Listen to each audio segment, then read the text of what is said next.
Hello. It is I. Sarah's with me. Hi. Hello. I might be slightly tired. Ever so Hello. slightly. Everybody, how are you doing? Let's see who we've got. Hello, Neko. Hello, Cake here. Hello, Sarah, who's with me today. That's me. It is. Hello, Ark, and hello, D.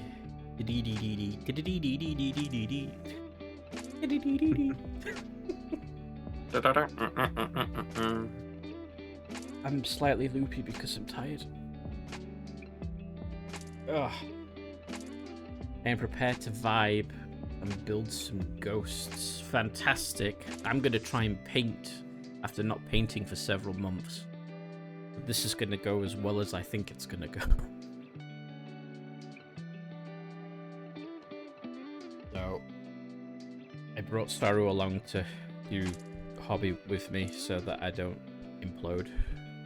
Yeah, I should probably get some stuff myself. You should. Hmm. You could do that. Yes, I will. Was prepared as Swiss cheese. Swiss cheese? Yeah. Because I'm that good. There's holes in everything I do. It's well ventilated. It is. Well ventilated cheese. 87 years without painting. Can't believe it's been 123 years. Exactly. Hello, Red. How are you doing? But yeah, I will line myself with this light, and then I am going to have to move the microphone, so how my voice actually is right now, I'm not sure, because I've got to be a bit further away from the microphone rather than where it normally is. I'm buying an airbrush. That is how. Well, buying an airbrush is happy. I'm tired, but I'm otherwise good. Amalgan Ra. Falcon Ra. I'm a. It's the Phoenix Lord of the Fire Dragons. Phoenix Lord of Fire Dragon. Yes, the Phoenix Lord of the Fire Dragons. Oh wow, that's a cool mini. Yeah, he got a new one recently, and he's looks very good. Yeah, I see two different versions. There's like one where he's like all cloaked up and stuff, and then another one without the cloak. Hmm. I'm guessing the cloak one is the new. Think so? It looks like it. I know the main difference between the old and new one is that the old one is super squat. The old one looks like it's on a 25mm base. Yes. Whereas the new one is on a tactical rock. The But most it's not tactical. A rock, it's Eldar Ruins. Tactical Eldar ruins. That's what's happened with the Eldar. They haven't been like fading into obscurity and going extinct. They've just been tactically dying to provide themselves with more cover. Dark Reapers, Fire Dragons. Haven't been... Okay. Mm. And then what's the one that everybody talks about who didn't get a new model? He's like Kiandros. Okay, that's the green armored dude. The striking scorpions dude.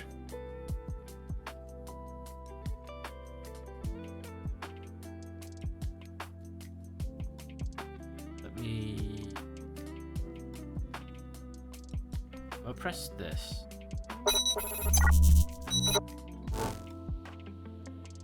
And appear. Hi. Oh.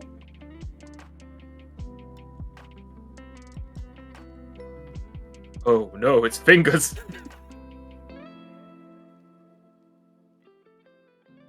They call me Johnny Free Fingers. Hmm. Like a dinosaur.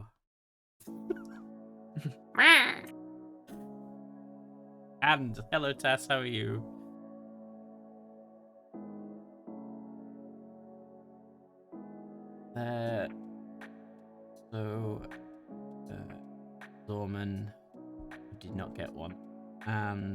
and Baharoth. Azumon? No, Azumon got a new model. And right. That. See it. Nice. You can't really see it, but I can see it. that's what it looks like. It's like a cutout from a hab unit, I guess, in the Hive City. You've got your little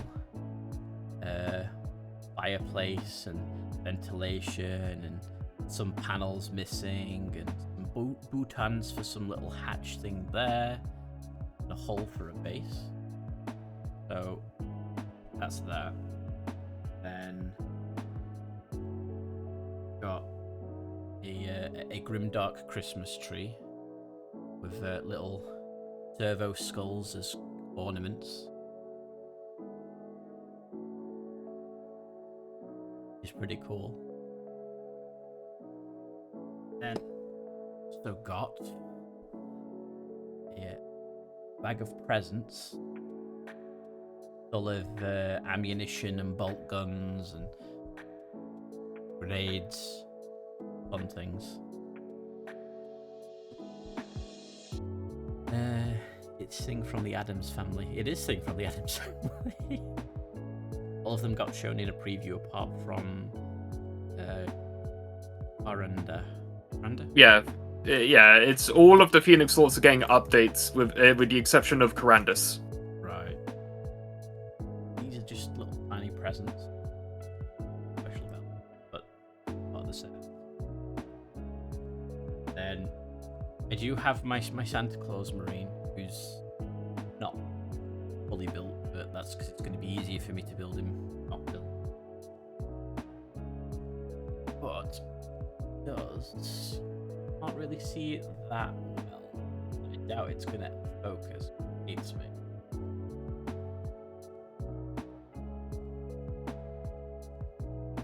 Nope. It's a Santa Claus head. It's a Space Marine Santa Claus head, and he's got a Christmas hat on. So you'll just have to trust me, and I'll take pictures. So that's what we're going to do. Right.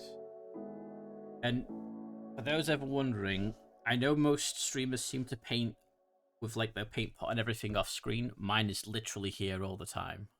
Because that's just how I do it. Yep. Just going to move the keyboard back even more. Push that back even. Not completely on the screen. So there we go. More retail space. Pat my hands. Buy music. Music.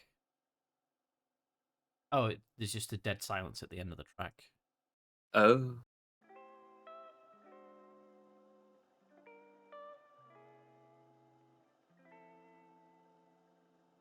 I'm going to start with this. This is what I'm doing. I like the Warp Spider Phoenix Lord. My old metal spiders. I would be happy. I do actually like the Warp Spider Phoenix Lord. She looks cool. Yeah, she looks great. Right, so we need. I'm gonna use El Cheapo synthetic. Makes sense. While I could use my expensive ones, I choose not to because I like to fight with myself. And, this is just a scenery thing. It's not. I mean, yeah, but it's like a cool little diorama. I want to make sure it looks. Yeah, no, that's fair. I'm just saying you don't need to use the super expensive brushes for scenery. No, only the most expensive. Yeah, I need to do what I remember what some crazy person did with a Tyranid Titan at one point, which is he literally painted the entire thing using a fine detail brush. That just sounds like self-torture. It was. I imagine it was. I do. Yes, Johnny. Zan has hands. Vehicle/terrain. Use. Dan has hands. I do! A whole 2 of them! With 4 fingers and 2 thumbs.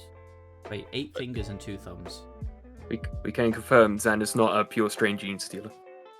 Actually, that would be weird. 4 fingers and 2 thumbs. Report you to Twitch. It's fine. Twitch allows only hands. It's a thing.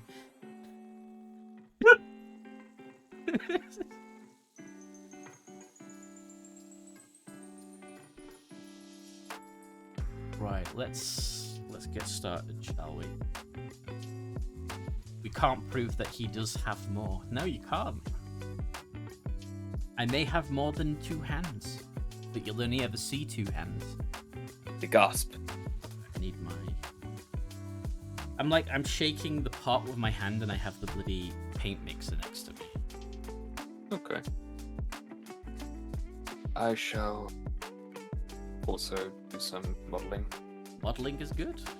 Yeah, and I think what I'm gonna do is I'm going to Bliss got me the on Throne funded these BattleTech vehicles like helicopters and tanks and such. So I think what I'm gonna do is I'm gonna clean them up.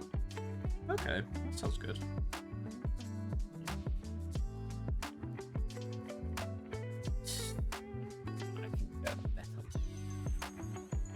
Yeah, there's clean them up net so that I can I don't know, paint them up in a stream later on.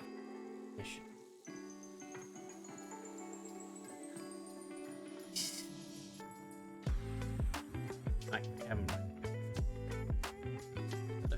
think it doesn't look that good overhead. Ow! Oh, you can get this. So we're gonna. There we go. Lingerie. I was going to model lingerie. He probably could at this point. I sincerely doubt that. You don't know till you try. And yeah, I suppose so.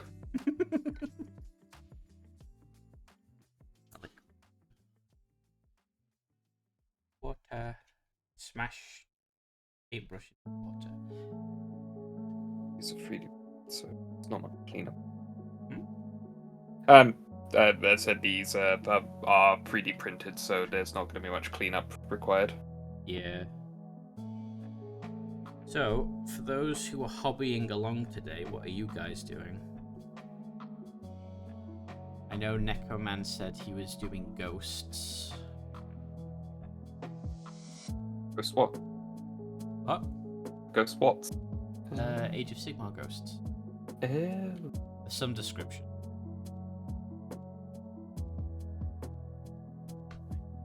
Oh wait, I need to mix.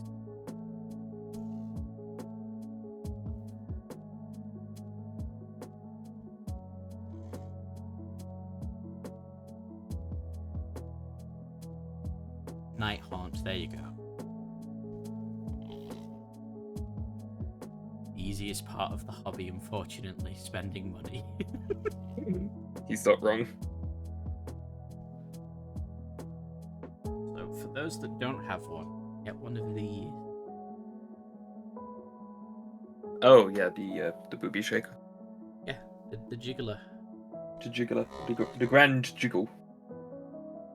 The jiggle in your paints. It's good. It will save your wrists. I 100% guarantee it. I thought that was a giant GW paint pot at first. Now, I have my GW paint pot here.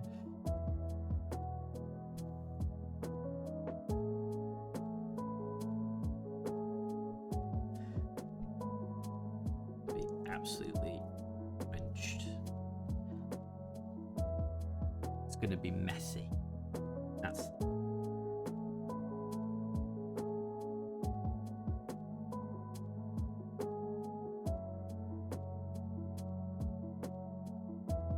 But thinking about it, that's a bit too warm.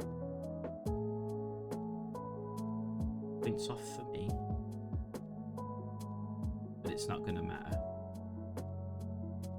It's supposed to be messy paint job.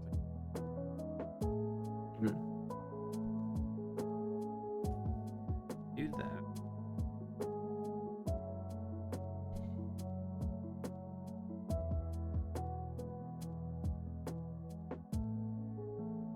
Only saw the lid. What? Are you supposed to, like, for 3D prints, are you supposed to, like, warm them up and break away the supports or whatever they're called, or do you just go at them with a knife? Generally speaking, Why? What's on them? I'll send a picture. Wet blend.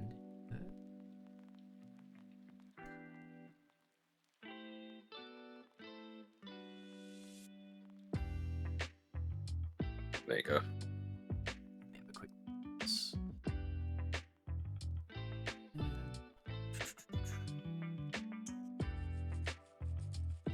Oh right, because the rotor blades are on ports. Yeah. So, what I would do is... See, they're already cured. Yeah. Have you got a brand new blade? I can have a brand new blade. Use a brand new blade and very carefully just cut through the support at the smallest part you can. Okay. You might leave yourself with a divot, but if you just use a bit of putty or filler, and you can fill those divots in. Okay.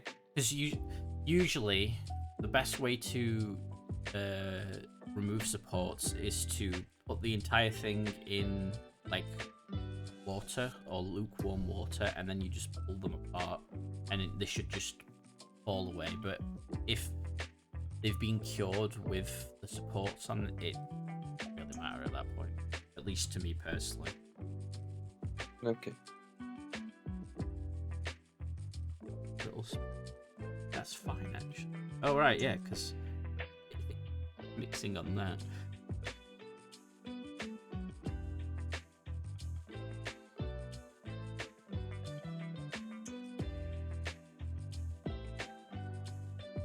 Basically, I'm sort of like wet blending. Well, I say wet blend, I'm mess blend. Yeah, it's a kind of wet blending. Yeah, yeah. It's hard to see because the light's washing out what I'm actually doing, but... Well, it's dark, so A it's dark not like and you're stormy using... night.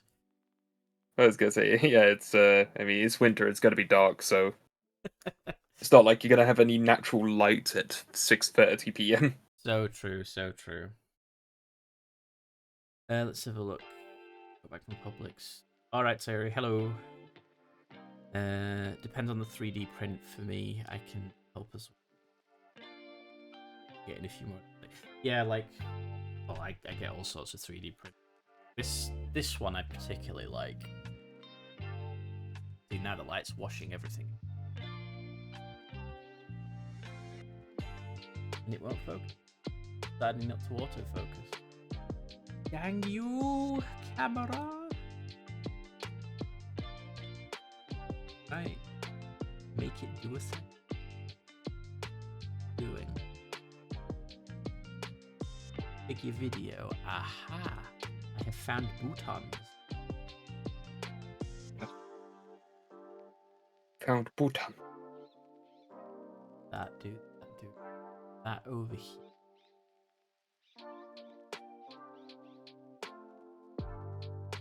Oh fuck. Boom. No, not Z. Focus. Go.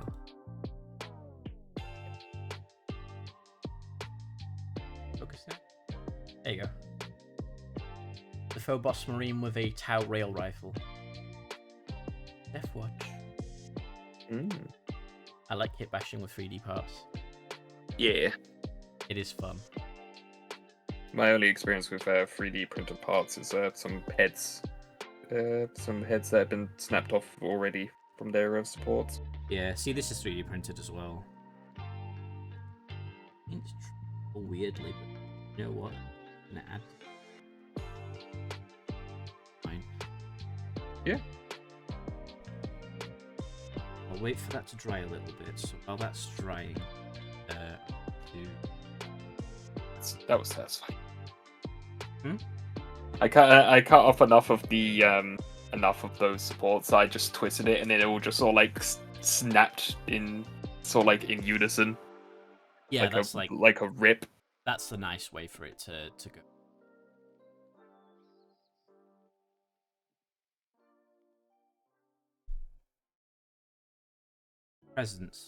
Present colors. Do we have any option that anyone would like to suggest? We've got 2 small presents. Green and blue. On the same one, or both? For one each. One each. With a red ribbon. Green with red ribbon, blue with red ribbon. So what I could do then is...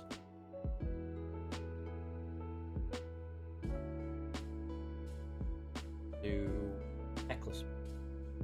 Because I like that. Layer or a base?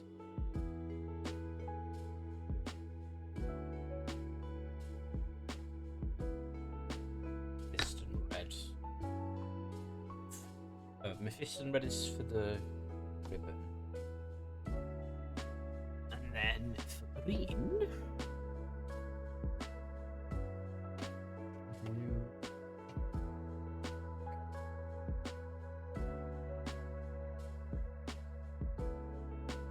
War flesh. Why not? What? I'll big one blue and green. That's what I'll do.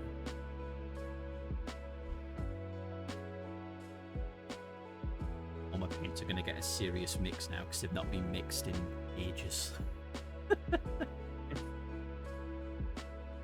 It's all good. It's all good. It is. Alright, let me change the category as well. Got to do that.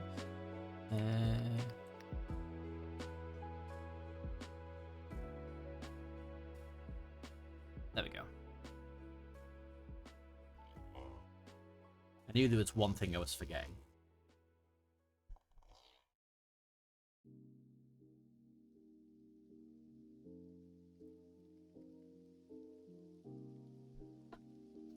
I'm inspired to start building a bit. Go for it. Build along. If I wasn't going to be painting, I'd be building models.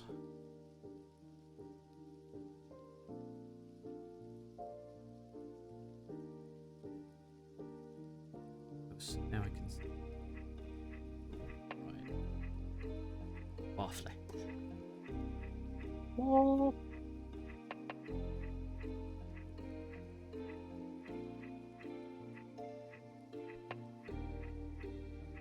I'm gonna like put all my paint stuff to one side for instead of like writing.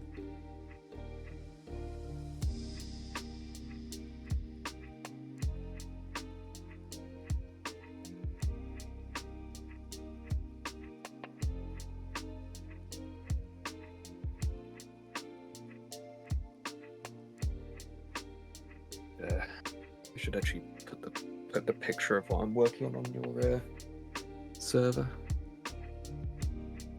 so people know what I'm working on as well. You should.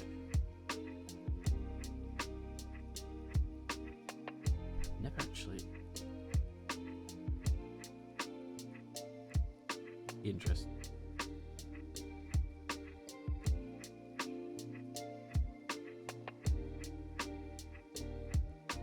And if I haven't, not. I mean, you can if you want, Johnny. I'll hop into my server's VP. You want to jump over to there, sorry? Yeah, sure.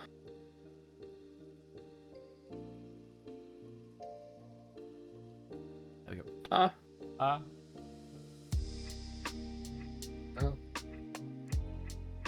I'm guessing a giant cat might just randomly appear on the screen.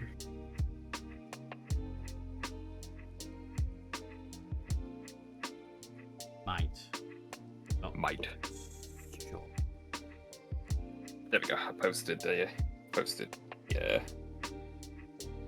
The BattleTech stuff.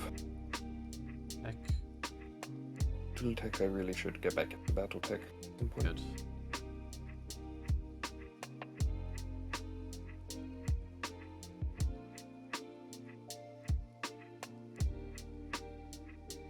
We need to paint the end.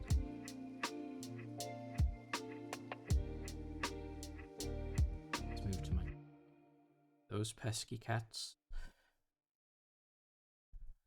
Reminds me of my first cat, Tilly. She, I used to, when I was really young, I had a ocarina because I wanted to learn how to play the ocarina thanks to Zelda. Hmm. And and of course I was terrible because I was a child. But so whenever I started playing it, Tilly would come over and bite me on the knee to get me to stop because it was like that bad. It was that bad. But one time I realized that I lost the ocarina. Like it was completely gone. I was like, oh, where's it gone? I have no idea.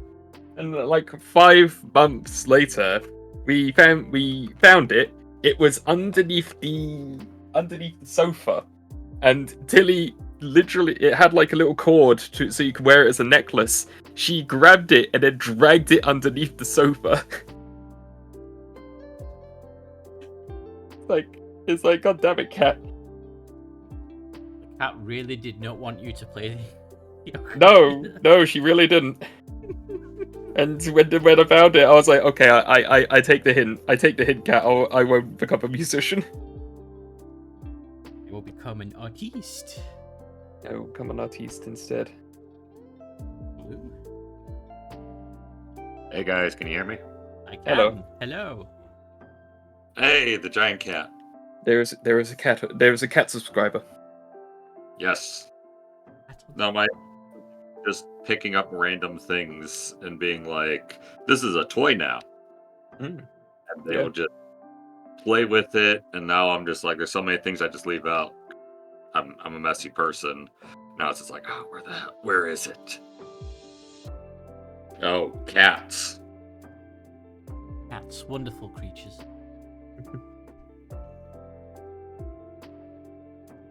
So where are you building, Zan? Or where are you painting? This is a Christmas diorama. So it's basically a hab block with a Christmas tree and a space marine as Santa Claus, essentially. Oh. Which Space Marine Legion would be Santa? Oh, Blood Angels, clearly. The Alpha Legion, obviously. Or Night Lords. Oh no. For Christmas, you get justice. For Christmas, you get fear. You get vindicated of your sins. You know, they do keep a naughty and nice list. Yeah. I am building a Space Marine librarian because, has anyone kept up with the Grotmist detachments? I was only keeping track of it until the Dark Elder one came out. Then I was like, that's actually kind of not what I was hoping for, and then just sort of like ignored it. They did like a librarian one, didn't they, for the Space Marine? Yes. I think it's really, like, fluffy, thematic, and cool. And that it's just like you're getting, like, your librarians to start focusing on, like, one of the, like, mancies, you know, like pyromancy or biomancy. And it gives that squad a bonus.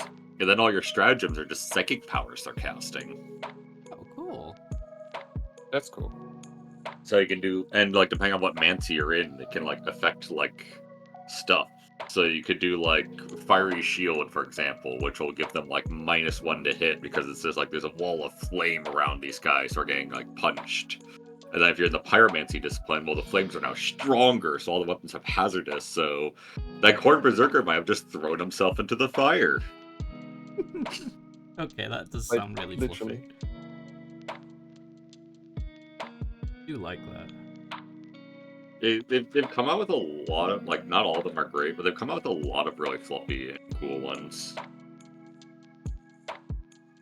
They came out with Gene Stealers. I think my current favorite one, which is literally making me want to play Gene Stealers again.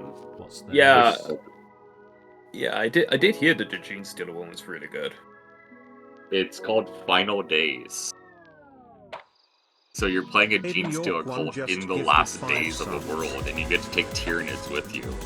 And the Tyranids can heal themselves by eating your guys. Okay, that sounds cool. It's like, oh no, I have lost a limb. Hey Jeffrey, come over here. Yes, oh great star child. What can I? Ah! It's literally that. You get to like pick a unit within like 6 inches and do like D3 plus 1 mortal wounds, and you heal whatever that amount you do to the Gene Stealer unit. Damn. Aiden, thank you for the 10 gifted subs. Hi. Hi, Aiden. Now that. Hello. Good. Welcome. And you also welcome. get like bonuses for shooting like foes near the like Tyranids. Because it's just like protect the star gods. You even have one stratagem: if they kill a Tyranid character, every Gene Stealer cult can get +1 to hit and wound that guy. Because it's literally called Avenge the Star Children. That's actually really cool. I like that.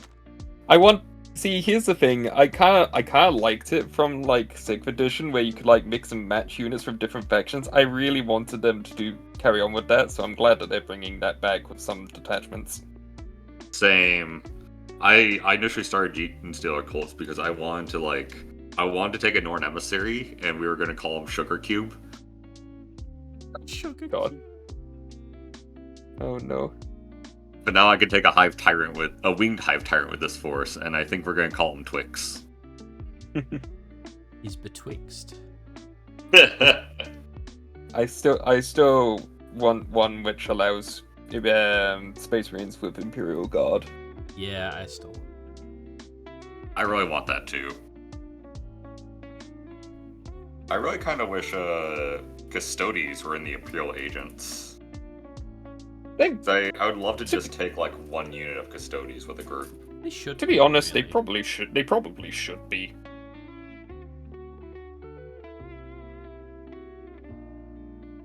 Like kind of fluffy and thematic of just like, oh, the squad of Custodes has a special mission. You can come along. I mean, that's like one of the lore things about Custodes group. It's like the Equivalent Shields or something. It's like they literally mysteriously appear to protect one individual. They don't explain why they're protecting that one individual, but they just make sure that one individual is protected at all costs. Only up to a certain time, and then they will just leave them. So it's like, right, we've made sure they survive up to this point in the battle. Let's go. And they leave. Yeah. I mean, that'd be super awesome if it was just like you could like pick like any character from like the Guard or like any like Imperial faction. You could attach them to like a Space Marine or a Custodes unit, and it's just like that's their equivalent shield. Yeah.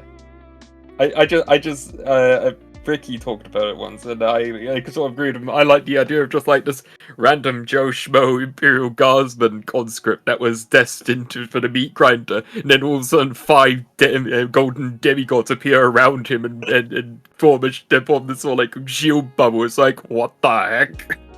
I saw that animation. I loved it, and I loved like the idea of him continuing his life with the Custodes. Yeah. Be like, you're the best man. You've been in my life, for so often. Like, can you be the best man at my wedding? Like, how can I be the best man when the Emperor is the best man?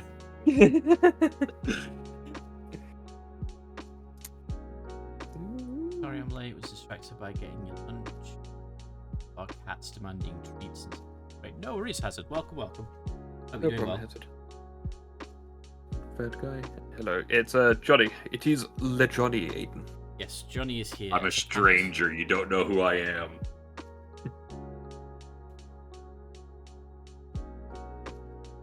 I'm mysterious.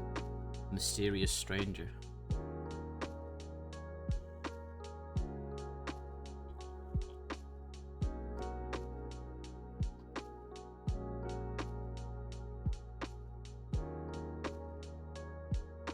Yeah, hope you're doing well. Everybody is. Hey.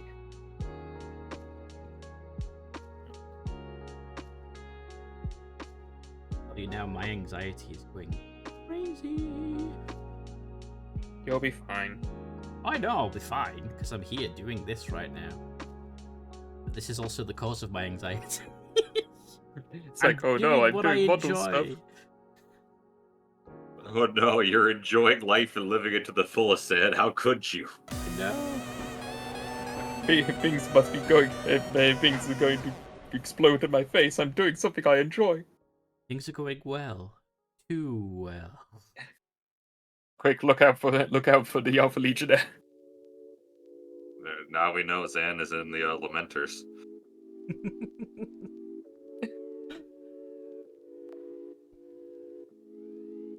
Do an Alpha Legionnaire that's like, do you know, like people do those models that are like, it's an Alpha Legion model, but it's like a Space Marine model split in two?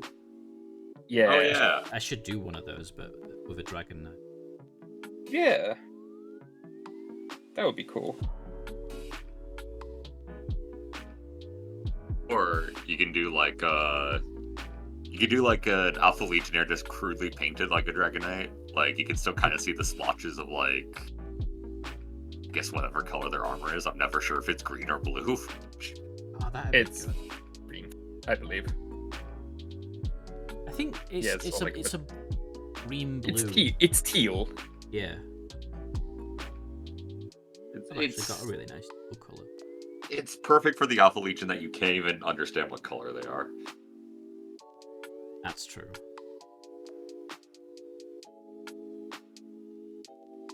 Woo. But yeah, you could do something like that and just like the dragon symbol just like crudely painted over it, like stick figure of a dragon face or something. Or you put like the one like, I can't remember the name of it, that one like buff dragon with like the one arm or something like that. Oh, Trogdor Yeah, Trogdor. from what's the website called? This Trogdor, the Strong Bad and All-Star. AllStarRunner.com. No, it's AllStarRunner.net. But he says AllStarRunner.com. It's .net. It's stupid. It's funny. I only remember the strong bad guy, but not because of that show, but because he was in the Poker Night at the Inventory. He was in what? Poker Night at the Inventory. Oh, okay. It's a Steam Valve poker game featuring the Heavy from Team Fortress 2, Tycho from Penny Arcade, Strongbad from Strongbad, and was it Max? Max from Sam & Max? Yeah, I think it had Max. Yeah, and I think they had like another one with like Brock Sampson from like Venture Brothers. Yeah, and... that yeah, one I they remember. had a number 2. And Gladys as well from Paul. Yeah, Gladys the was like dealer. the dealer, yeah. Yeah. And didn't they have Claptrap as well in one of them? Yeah, Yes. I think he was one of the players. I think he was one of the players in the second one. And it had Ash from The Evil Dead. Yeah. Fun fact. WTF is Poker Night was the first Total Biscuit video I ever watched. Oh, there you go.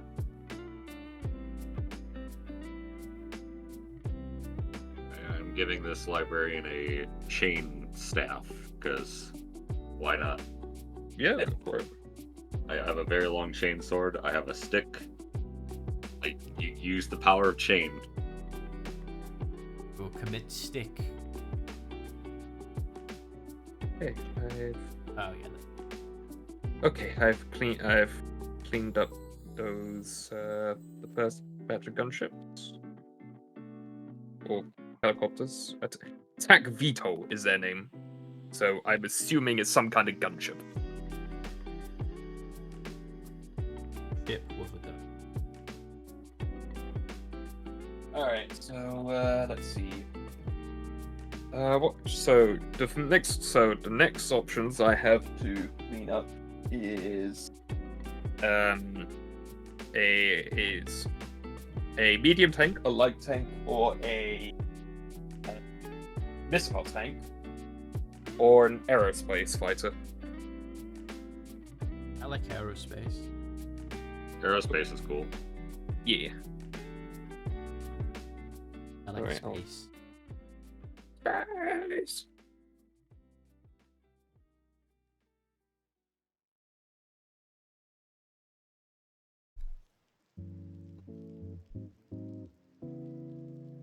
I'm so glad I tend to kit bash like all of my characters. I sometimes look at GW character prices. I'm just like, Jesus. Yeah. Yeah, it's cheaper to just get a couple of box sets that you don't mind breaking down for parts, and then using those to just kit bash everything. Yeah, I've been enjoying kit bashing a lot recently. If there's a reason to kit bash, I will kit bash. Yeah, and then 3D It's an printing as addiction. well. Like I remember the first time I was like really kit bashing a guy. Someone had like told me like once you start, you're never gonna stop. I'm like, oh, okay, that's a little weird. And then I realized what they meant. Yep. Catch the bug, and then everything. Everything must be kit bashed. Exactly. These are quite big. They remind me of Vipers. These particular ones remind me of Vipers from Battlestar. Battlestar Galactica. Yeah. Hang on, I'll take a picture. Never really watched the show, but I watched the original. Show was alright. The movie made me really appreciate when it's just like you have something mystical and someone goes, I got a gun.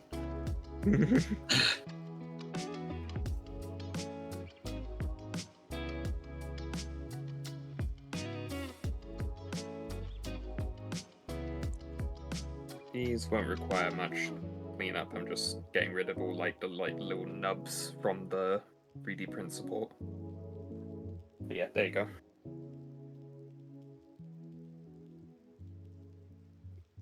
Yeah, that's one of the Oh, nice they're things cute. about prints. What are you thinking of doing for the cockpit glass? I have no idea.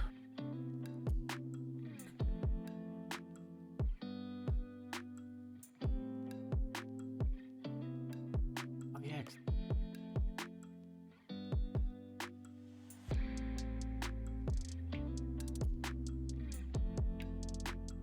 I recommend paint. No. I know it's shocking. It's always hard to try and figure out what to do with like cockpits for the canopy anyway. Yeah. I've only really painted one flyer with that stuff, and I honestly just kind of painted it red. I tried really, really hard to be like perfectly like smooth on that glass and do everything right, and then I had a cat jump in my lap. I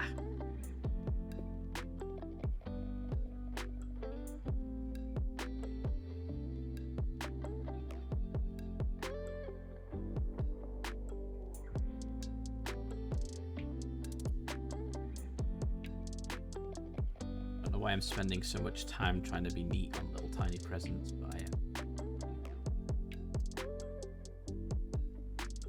Because being neat is cool. Probably. I don't know. Being neat means you have less cleanup to do in the future.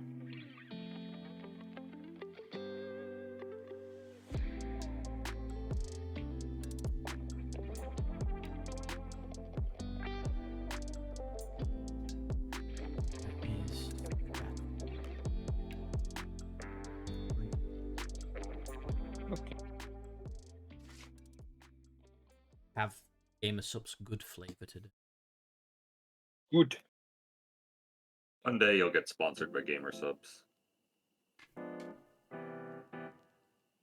That's one of the dreams. How is the good flavor? It's good. It's cherry. And I like cherry. You should probably try Silver Veil's color. Oh, this is color? Flavor. Yes, Color. I would like to taste color, please. Hey man, I always remember being a kid going to the store and being like, I want the blue flavor. Yeah, no, it's Silver Veil. Sakura Splash Silver Veil's flavor is sour cherry. Sour cherry. Okay. I've never heard of that combo before. Well, it's cherry, but a bit sour. I remember having like rock candy or hard candy that was cherry flavored sour.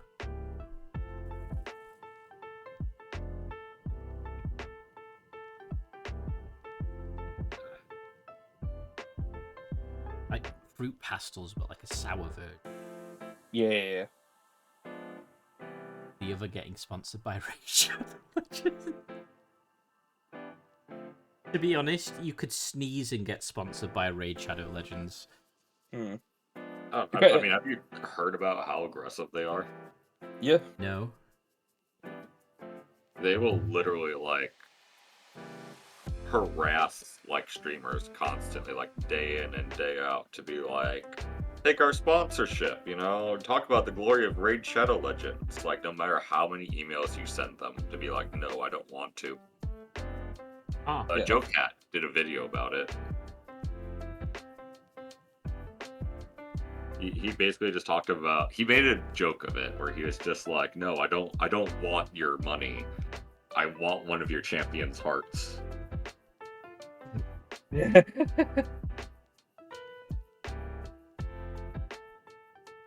But it was also him just kind of pointing out, like, hey, you legitimately keep sending me emails, and even when you say, you know, okay, we'll stop, we get it, you keep doing it.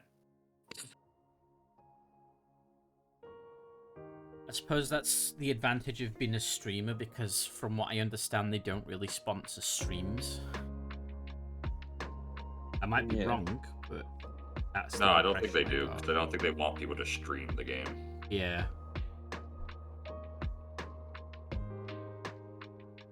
Because if you stream it, you'll see how many microtransactions are in it. I actually give it a try, and it is riddled with microtransactions. Yeah. It's like I tried it because Peachy? Chris Peach, he's a ex-GW employee turned content creator. He actually enjoys playing the game, but he also uses it for a completely different reason, which I thought was really cool. He says it's really good to actually get color schemes for characters to paint models for. So I was like, oh, I'll give it a go. And he's right, there's actually a lot of stuff there that you can then take and apply as color schemes for models.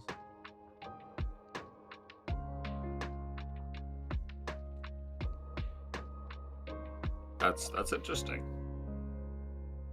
But at the same time, I feel like there'd be some shame in knowing, like, I got this color scheme from Raid Shadow Legends.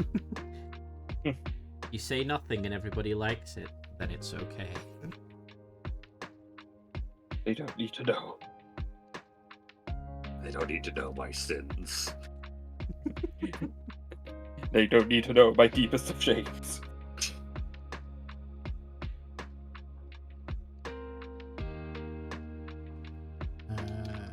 When you get your flavor, you buy it. Hope it's something that I like. Not thinking.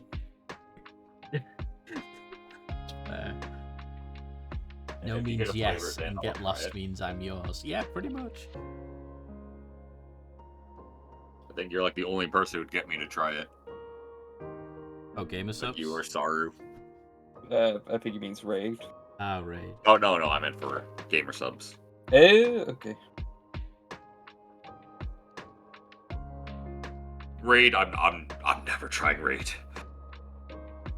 Yeah. I don't even play mobile games. Yeah.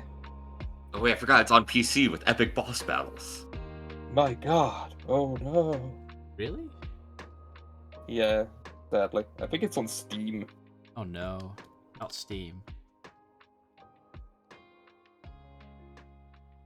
You know Raid is bad because there's no one drawing smut of it. I suppose that's true.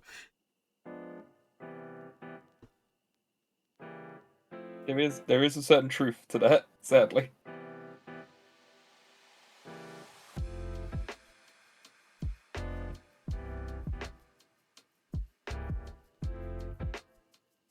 Let me see if I have any more beaky helmets. Beakies! Okay. Beaky beaky.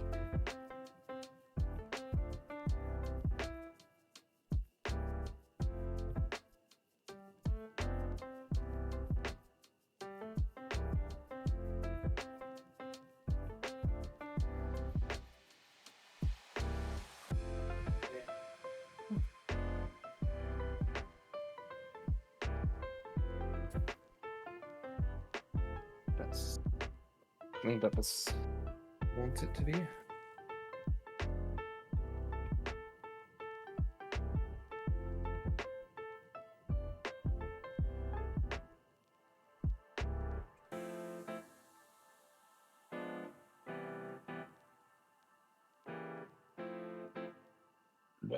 Pardon me.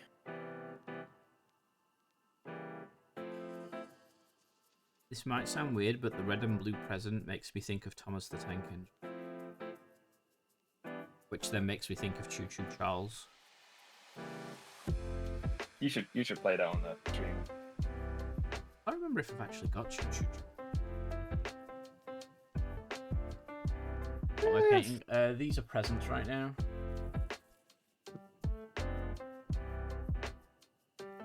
Little prism. What should I clean up next? A light tank, heavy tank, or a missile tank? Heavy. Player arm. Might look a bit messy right now, but that's the point. It's fine. Hey, Cass is suggesting It does missile not tank. look like I have any more beaky helmets. missile tank. No more beaky helmets? Nah, Yo. Oh. I think I was too eager to use beaky. Because beaky is just great. Really well. Perfect. Sound good. Actually, quite simple to put together. So it should be simple to come up.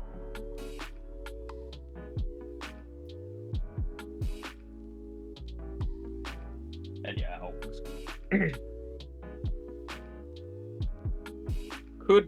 I could glue them together and build them, but I remember saying I would like to do some of these. But then again, it'll probably be more interesting to paint them up rather than just build them. I don't know. There's not much of these these tanks building them on stream. Then there's not really much to it. So I figured. So I was thinking, should I just build them and then just paint them on stream? Why not? Yeah. I mean, it really depends because, like, on the one hand, people are here to like just chat and chill and not necessarily watch what you're doing, whereas so they're fine just chatting while building and stuff, whereas other people like to see like the painting process and what. Yeah. I think some people just kind of like to, learn a little bit more by watching someone paint. Yeah. You two are both good painters. I wouldn't say I'm okay. You're better than me. I don't even use two thin coats. Look, there's nothing wrong with one thick coat if it's thin enough. one thick coat. One coat. Thick as possible. One coat to rule them all. I remember that was actually GW's like marketing campaign when they first introduced contrast paints. It was like, finally, one thick coat. Yeah.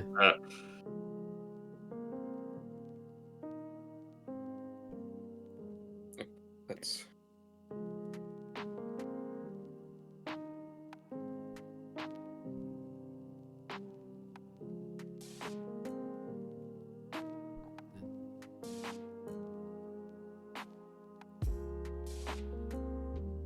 Okay, well, there's the tanks. The ones on the left are the darker ones on the left are the missile tanks. The one on the right is the medium tank. Oh, so they've got the same hull, just a different turret. Yeah. They're cute. Two different resins as well. I would totally want to like mix and match those missiles. So I noticed the hulls of the left ones, they're very shallow. So they don't. So the turret on top doesn't go all the way in. Yeah, I've just noticed that as well. You could either... So for that, you could either drill the hole a bit deeper, or you could sand off the peg on the missile part. Probably sand earth. That would be the easier one to do. Probably. Just make sure you wear a mask. Yeah. Because you don't want to be inhaling red. No. It is not good for health. Oh, that could be a good gamer subs flavor. Resin dust. Just call it resin dust. Resin dust. That could be Zan's flavor. Resin dust. It's vanilla, so it's actually like white colored. Exactly. Wow. That would be kind of funny, actually. It would I would laugh my laugh. have this new flavor, resin dust, as it clogs your lungs. I mean, it's kind of in theming with the gamer subs names. It's like there's something that's just called like meat. Yeah, that's true. But one is literally called Grandfather's Ashes. And grandma's ashes. There's grandpa and grandma's ashes. And one of them literally has, like, Joe Biden's face on it. Yep.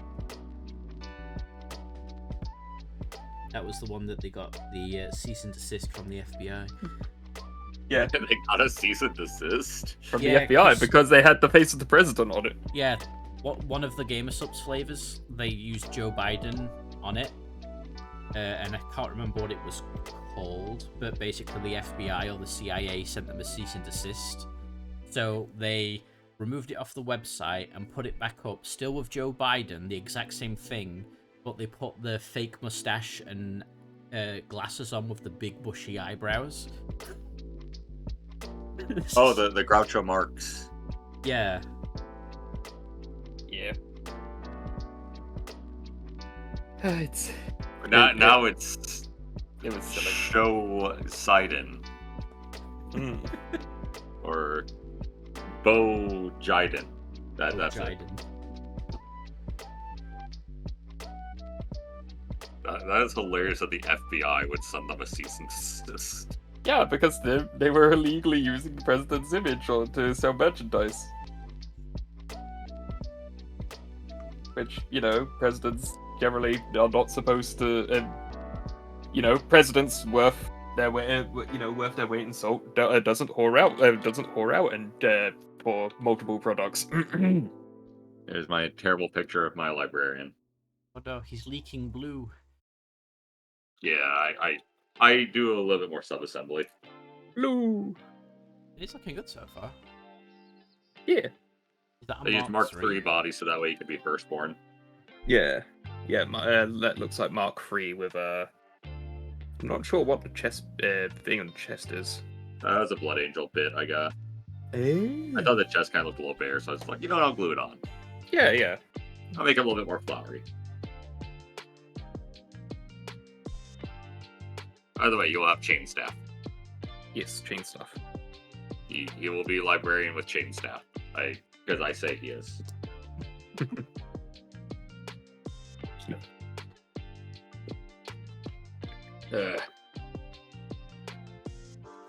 Starting to get to the end of using like a bunch of my bits, so kit bashing is getting harder. Yeah, then you need to buy more. I legit might just buy like the Ravenwing box because I just had so many bits. I don't, to be honest, I don't blame you. I actually also have the Ravenwing the Ravenwing upgrade kit because it is literally very good for like just extra parts, firstborn parts as well. I bought it to actually make the Ravenwing bikers, but I'm just like, oh my, there's so many bits. This is amazing. Yeah, they got like stowage bits. They got some firstborn bits. They have bits for land speeders, which I find funny because it's like you can't get land speeders anymore, but you can get parts for land speeders. Wait, you can't buy land speeders anymore? No, they're completely gone. No. You can only get like the new Primaris ones, which have Brother Tinnitus. As much as I love Brother Tinnitus, I like the classic. Oh, that sucks. I didn't realize you couldn't. Yeah. Wow. Yeah, no, I think I mentioned it before. It's like it's like I made a Space Marine list that involved that was like, hey, I'm fine, getting into, having my own custom Space Marine guys, and it's like I'm going to give them land speeders to fit with like their combat doctrine. It's like land speeders are gone. It's like, well, fuck you. Did not know that. Yeah. Oh, that sucks. Yeah. Never even got to build my scout. It's very land sad speeder. because as much as I do think the new land speeder is still kind of cool in like a derpy way. It's like cool in the same way the Desolators are cool, where it's just like this is so silly. I don't like it. They're too big. That was the thing I was gonna say. It's just like I want something smaller. I want the smaller variant. Yeah, they're too big. Land speeders are supposed to be scout vehicles, yet this thing's rocking around like a hover tank. Scouting with a lot more missiles and meltas. Yeah, scouting with Brother Tinnitus on it. Tinnitus. Yeah. Brother, I cannot hear you! Shut up, brother, we're trying to sneak. What? Brother, I see the enemy!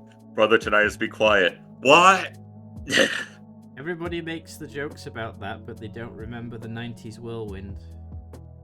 Yeah. But the difference is that was the 90s. Also true. Also true. The difference is also Primaris is trying to take itself more seriously. Yeah. Yeah, that's... So when they come out silly, it's like, I can laugh at that a lot more. Like the Desolators. Yeah.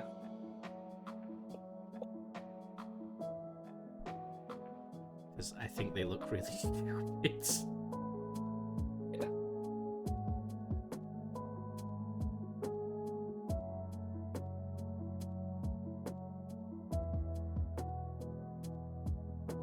Exactly coming out how I wanted it, but it's still fine.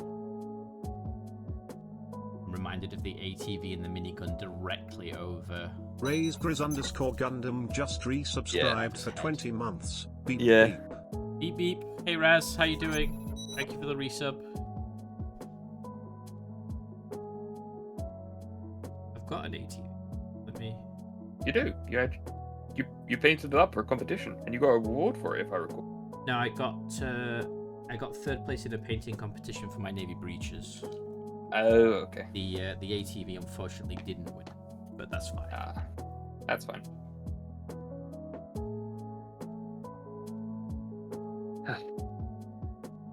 I need the bathroom. I'll be right back. Have fun. What? Have fun, he said. Okay. I work in customer service. It's something I always say. It's fun confusing people with it. Okay. Pretty good. Yeah. See you in a bit. This one's my attack ATV. Which I could probably do a lot more to it, especially weathering and that, but overall, I'm quite happy with it. Little console. Yeah, no, your Tag ATV is great, man. Yeah, because I had the idea that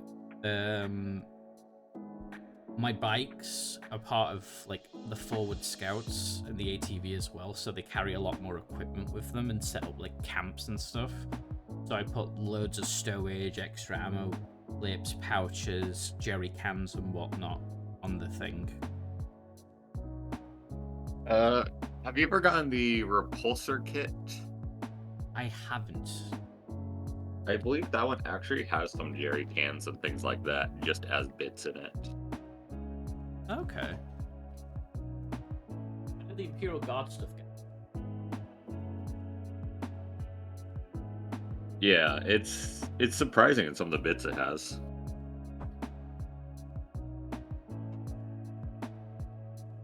Let's show this.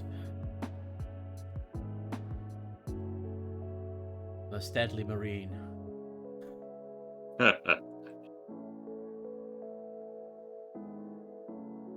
Base button. They've done a lot of interesting changes with the Marine Codex.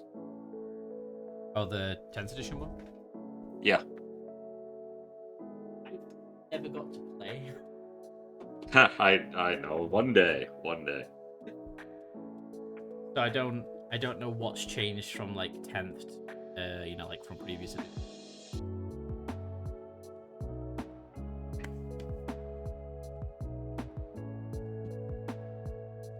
I've unfortunately been relegated to just being a collective.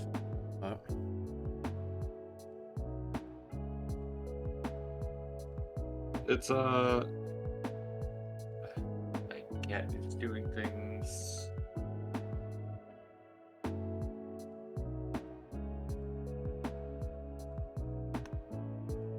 It's been 10th has been good. It's a lot less like fluffy and stuff like that. But at the same time, I still think it's been very good and very fun. There's been a lot of things that just kind of satisfy my OCD in a sense. Because I'm just like, oh, I can do this, and this works perfectly with this, and this and that. And I'm just like, yay, brain satisfaction, stratagem, numbers. It does look like this edition's gone down quite well, though, with a lot of people. It's been better than, like, 9th, where every codex came out, and it was the strongest thing ever. Yeah, everything was a bit too powerful in addition from the things. You kind of dreaded new codexes coming out, because it was just like, oh, this army's going to be completely OP, and then they're going to have to nerf it down.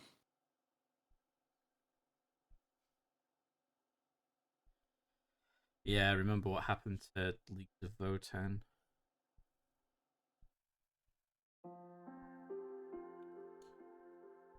They did not have the good end of the stick. Yeah, Votan 9th edition. Votan were insane. The only time GW has ever offered refunds for a codex before it's even launched. They had to nerf it before it even launched. I know.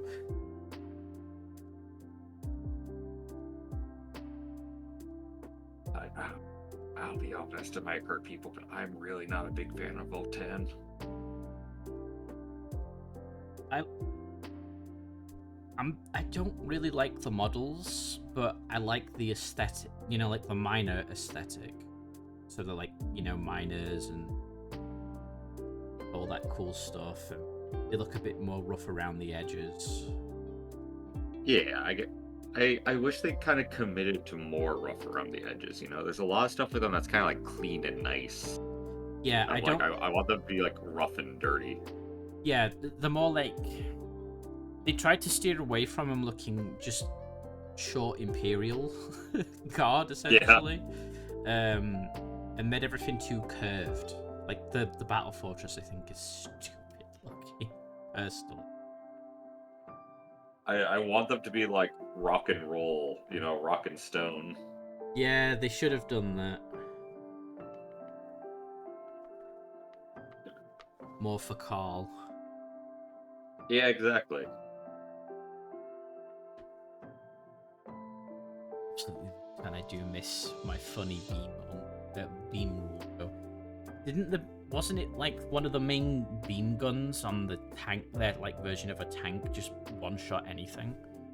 Yes, the Hecaton railgun. That's it. Would legit just like. So when it came out, it ignored invuln saves. It was like minus like 5 or 6. So there's no way you could save against it. And so basically, if it made contact with your... Oh yeah, it was like strong enough to like wound anything on like a 2-up and was hitting on a 3. And then you could use a Brock here to make it hit on a 2. Wow. So it was basically just like... anything you like brought out, it could just... If it got line of sight on it, it could mess it up. And then you put like grudges on stuff as well, which would then make it just even easier to kill your stuff. And it was legit just not difficult at all to like have a grudge on every single unit. I think, wasn't their excuse that they tested it against the Tyranids before they'd been released or something? There's some excuse, but I whatever it is, I don't think it's a good enough excuse. Yeah, I think out of all the codexes that have come out for this edition, Tau seem to have been the best one so far in terms of balance. Because they've had very little changes, both in points and... Yeah, Tal's actually been pretty... Their codex came out pretty good. The only thing a little bit off was, like, the crisis suits all getting kind of bundled up into, like, one thing. Yeah. So, like, a lot of people's, like, loadouts are kind of, like, illegal, but I feel like you can just proxy it. But most people aren't going to know that Tau gun anyways. And I'm worried for the person who's going to be like, you got the Fusion Blaster in place of the Scorcher. We can't play. I do hate what they did to the crisis suits. Yeah, because you can't do combos now, can you? No.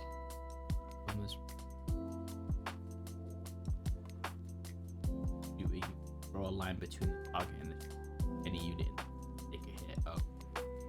Oh yeah, the beam was also crazy. And they had a lot of stuff that could do beam. Or not a lot of stuff, they did have a good number of stuff that could do beam.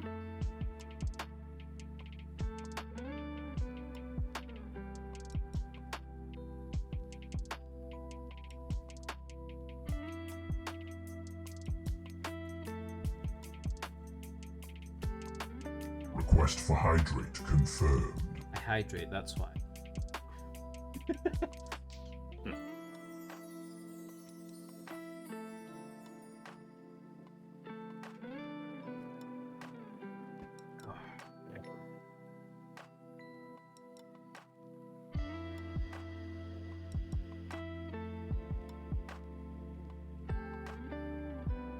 Soon.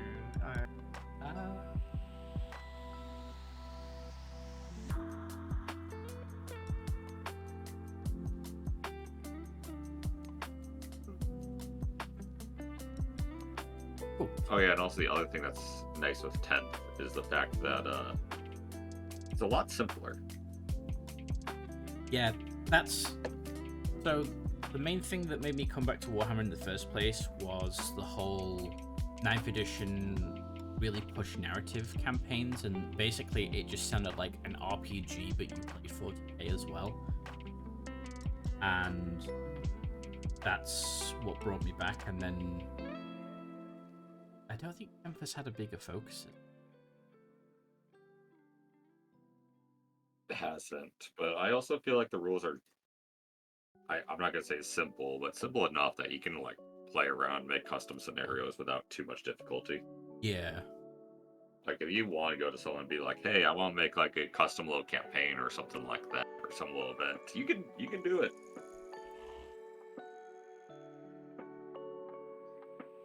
size of... Oh, the max size of 3 for the crisis suits. The lost loadouts is he.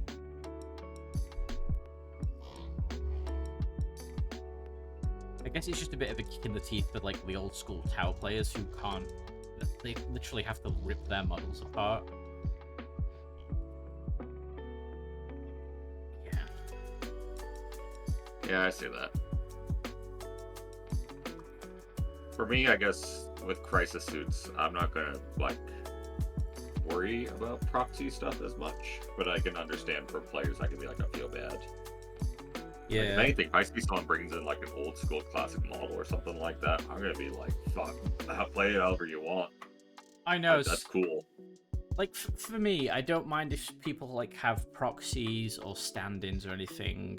It's just like, as long as I know what it is and you tell me what it is and it's roughly the same size, it doesn't matter what it looks like to me. I'm not a wizardry person.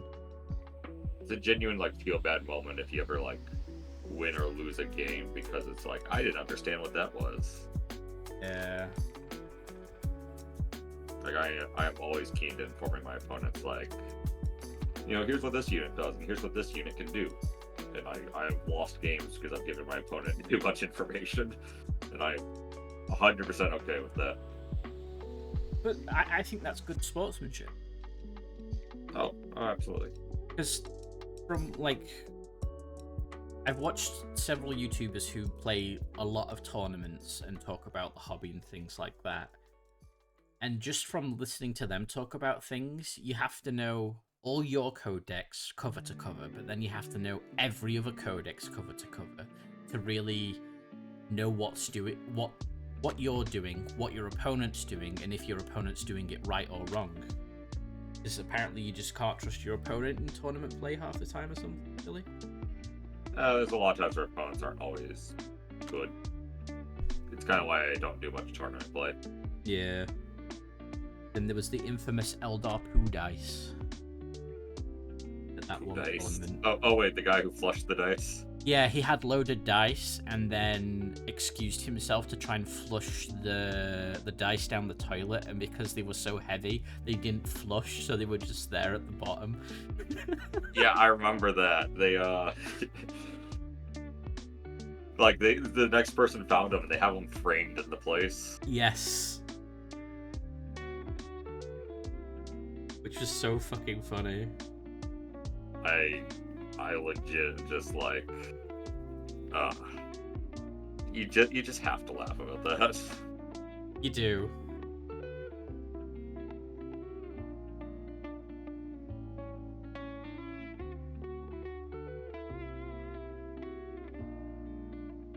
It's like amazing to me that someone would even go that far to cheat. Like it's just a game. I know, like why cheat at a you know, tabletop game of all?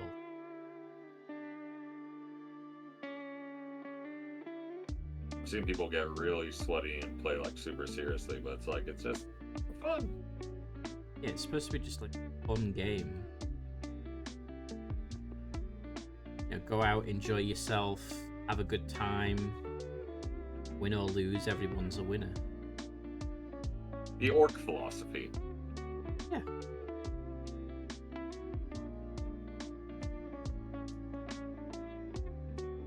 Oh no, not that dude. Yeah, they really did say your motivation's done? Oh no. What happened? He will help. I'm assuming it will. I'm American. I can't have that stuff. Every time we have it, we go to the harbor.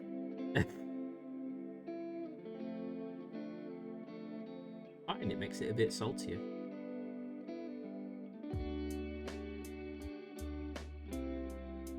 You have tea? It's important to have tea. I have gamer subs. American tea. So it's American tea, I guess? That's what gamer subs is, right? American tea. Kind of. Or it's gamer tea. Yeah, gamer tea. Actually... Okay, take the I just want to make it a Gamer Subs flavor. Liberty. Why they haven't done that? That would actually be a really good flavor. That'd be a good sponsoring.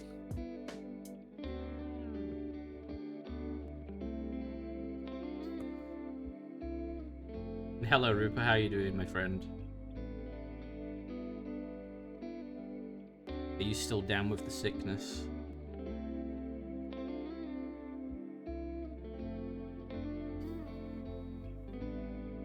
Gamer tea sounds cursed.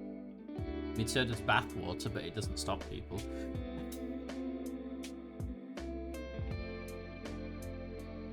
Don't they have a Gamer Subs flavor that's like bathwater or something? I think they do, actually. I'm a bad Brit. It seems I don't too like obvious as something someone would do. Yeah. There's nothing wrong with disliking tea, even if you're a Brit. I mean, I do love a good cuppa, but it doesn't mean bad not to. I just always love the Boston Tea Party. It's the most hilarious thing we teach in American schools because it did nothing happened like that affected anything. All that tea was already paid for too, because it's already in the harbor. They already paid off all the tariffs for it. So they just wasted it for the sake of wasting it. These guys were just convinced by these people trying to like rile the peasantry over tariffs that didn't affect 90% of America to be like, yeah, we're gonna go show them. We're gonna go show them by taking all that tea and throwing it in the harbor. And so we don't get caught, we're gonna dress them as Native Americans. That'll get us on the boat.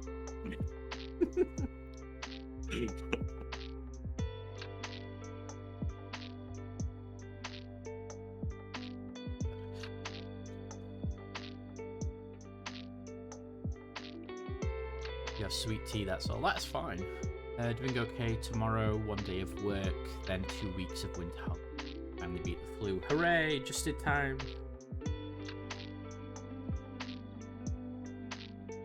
You did it. You defeated Nurgle. Or did Nurgle win and you just don't know it? True.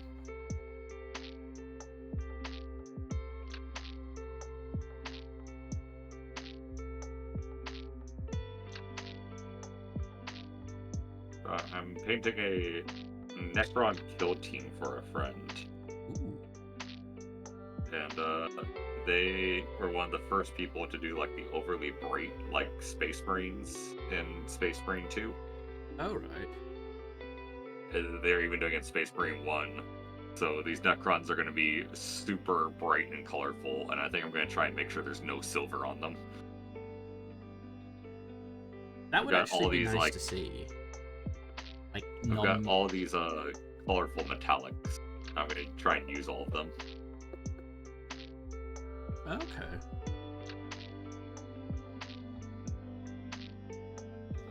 I'm going to Adepticon in March, Ooh. and go with a bunch of friends. And I want to paint them all kill teams.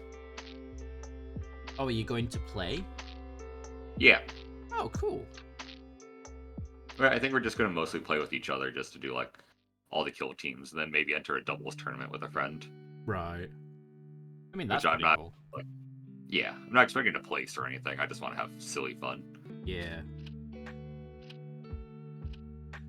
They want to paint their Chaos Space Marines pink and do a pink Abaddon. Inkadon.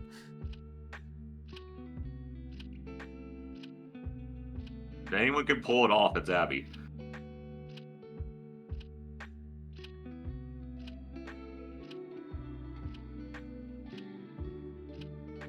I kind of like this messy approach I'm taking to painting. Looking very good, dude. Are you gonna have like the little base in the slot to like match with it?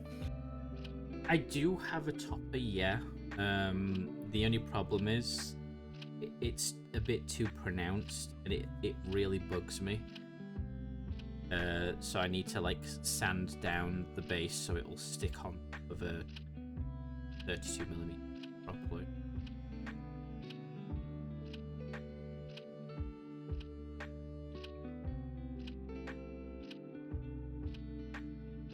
See. I think you're gonna have to really sand down the base to get that to work, and I don't think there's any room to move that thing down either. Yeah, I'll.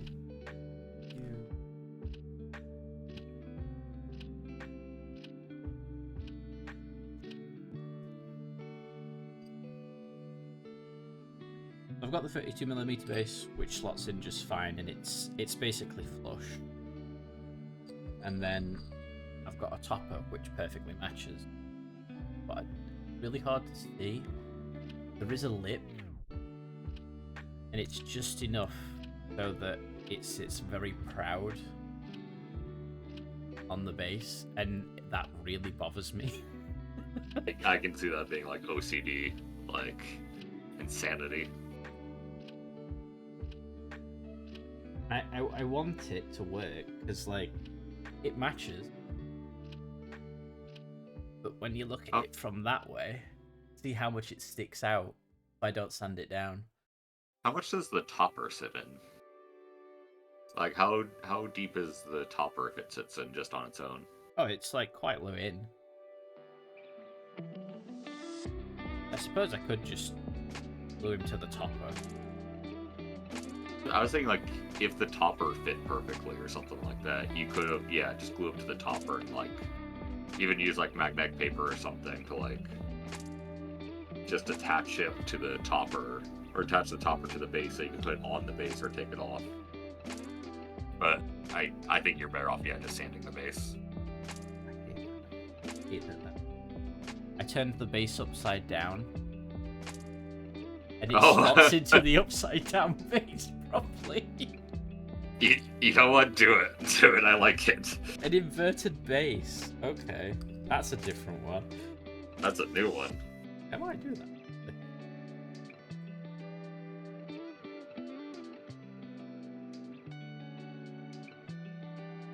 Really like Kill Team one time. I would like to try Kill Team. I think it'll be fun.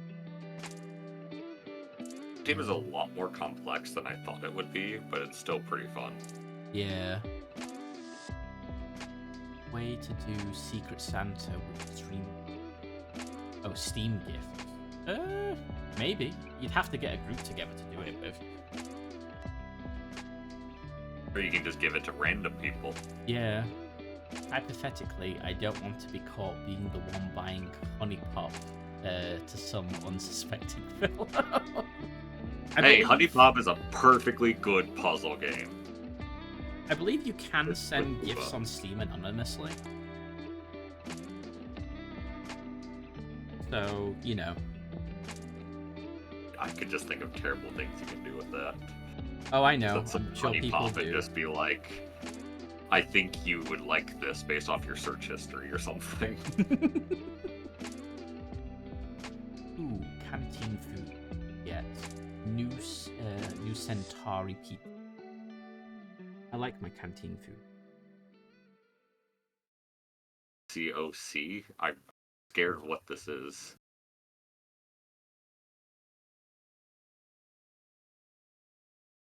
Call of Cthulhu?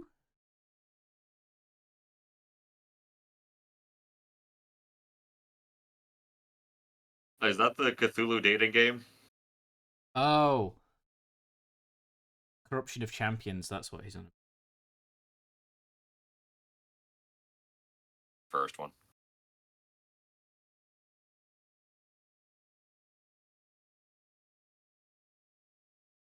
So that's the only other infamous COC that I know.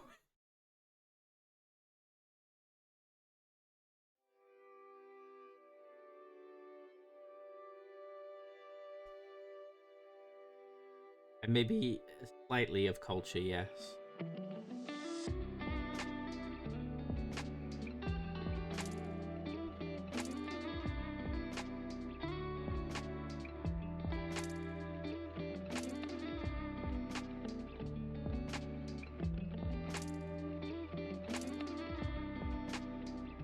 has a tendency to, when I sit at my computer, to tenderize my stomach.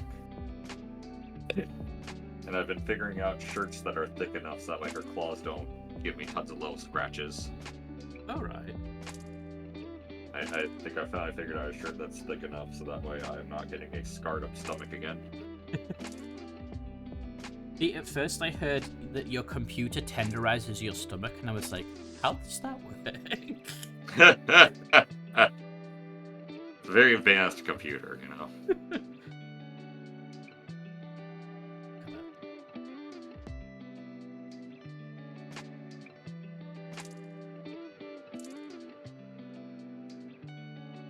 Dusty.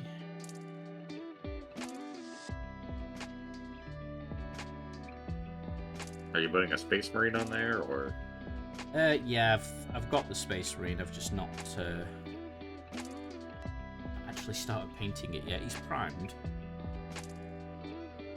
with his Santa Oh, he's hat. got Amazon Prime.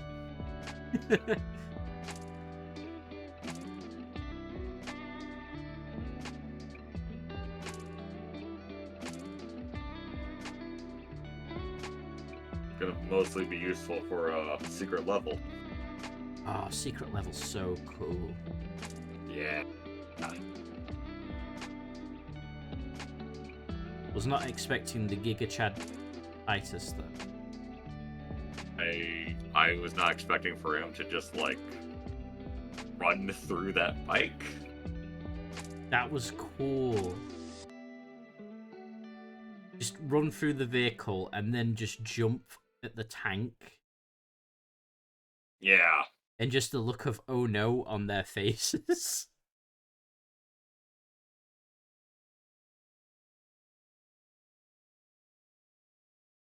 It was really like how Space Marine combat should be.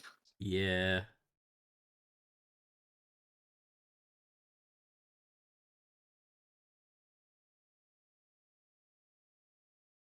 Gonna play music, or are you gonna be a butt again?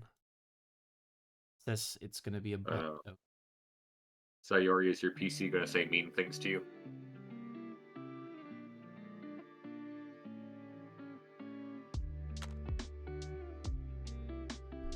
That just reminds me of the Vtuber roasting stream. Where Vtubers roasted each other.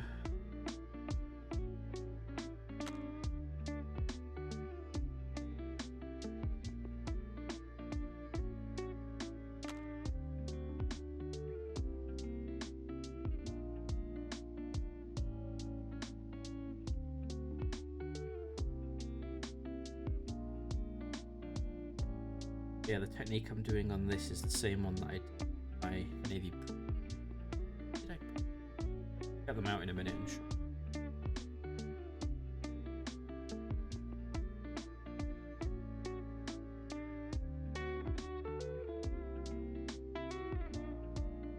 And the only reason I'm so proud of them is because of, well,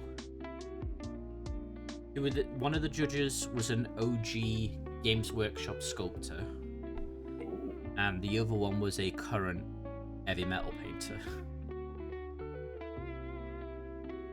So to say I got third place, happy. That's really awesome, dude. That is something to be proud of.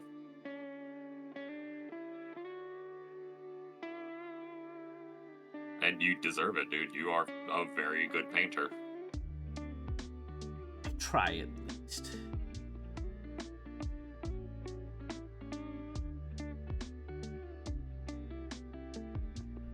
You try and you succeed.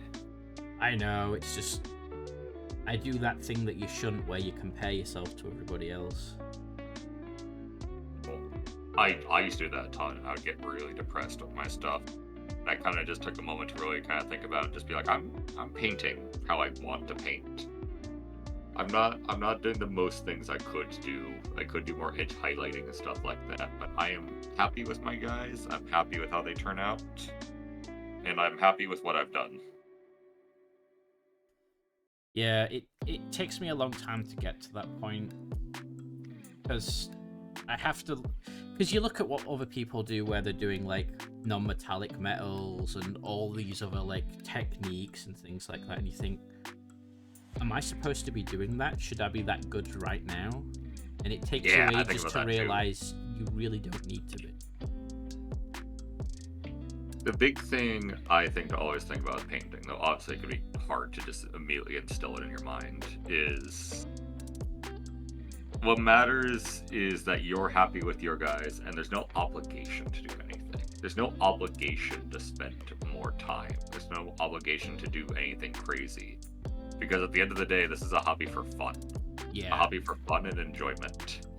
Warhammer doesn't exist in a weirdly wholesome way for a grimdark universe. Warhammer doesn't exist for anything else but for joy. True. It doesn't profit off of anything else but for joy. And so you paint your guys how you want, and if you're happy with them, great. If you want to do more, you absolutely can, but you never have to.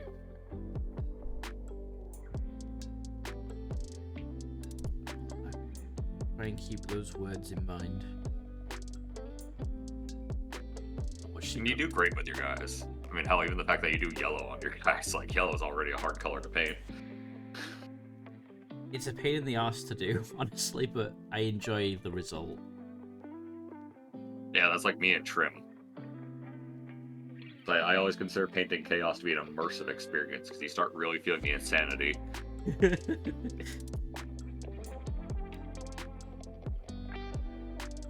But once you get, like, a good, like, Trim going, like, it feels good.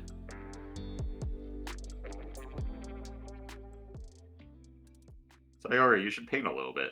You could do, like, a little kill team or something.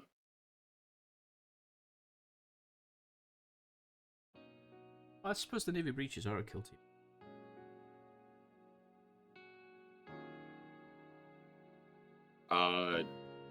I know, I think a Warcry team that Sayori would like.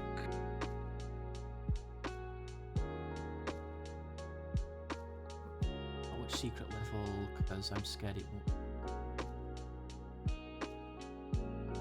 I would say it... I think it does live up to expectations. I think it's good. There's some bits that I thought were a little odd, but there's still... It's still grimdark, it's still brutal, it's still bloody. The combat in it is just... Yes. I linked for you, Sayori, a fire-based Warcry team. Oh, she does like fire. Fire Geist. A bunch of night haunting ghosts who are eternally burning and are going to spread their flames to you. Oh no.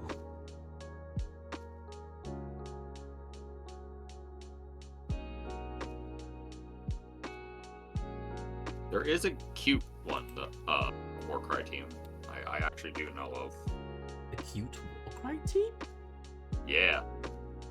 How's that work?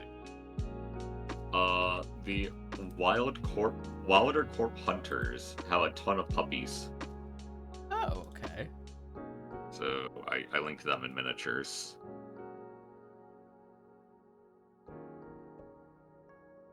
Oh, right. Fire ghosts. They're cool. Oh, they do have Yeah. doggos. Okay, they actually look cool.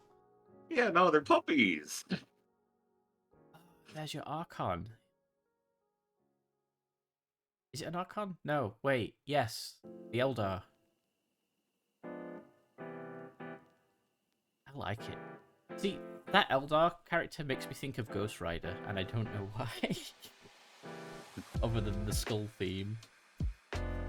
Which Eldar character? It's the one above the two pictures.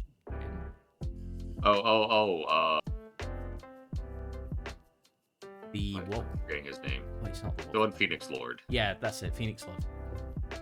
Yeah, he's the edgy one. Yeah, he is dope.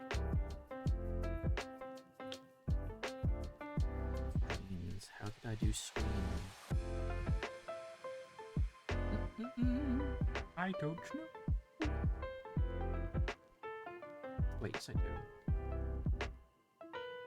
As for screens, you can either try and like make them probably like blue and like program it, or even like make them like broken. That's not a bad idea. I'm back. Welcome. I have many ideas. I have much time on boats, so I just think of creative ideas. My paint recipe.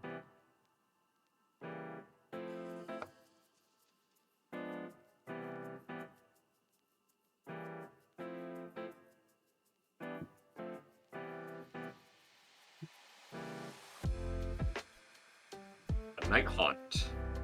They can be kind of scary because I worry about their connection to bases. At the same time, they're super cool models. Definitely my favorite model of all time, Lady Olander. Whom I can link if people need to see.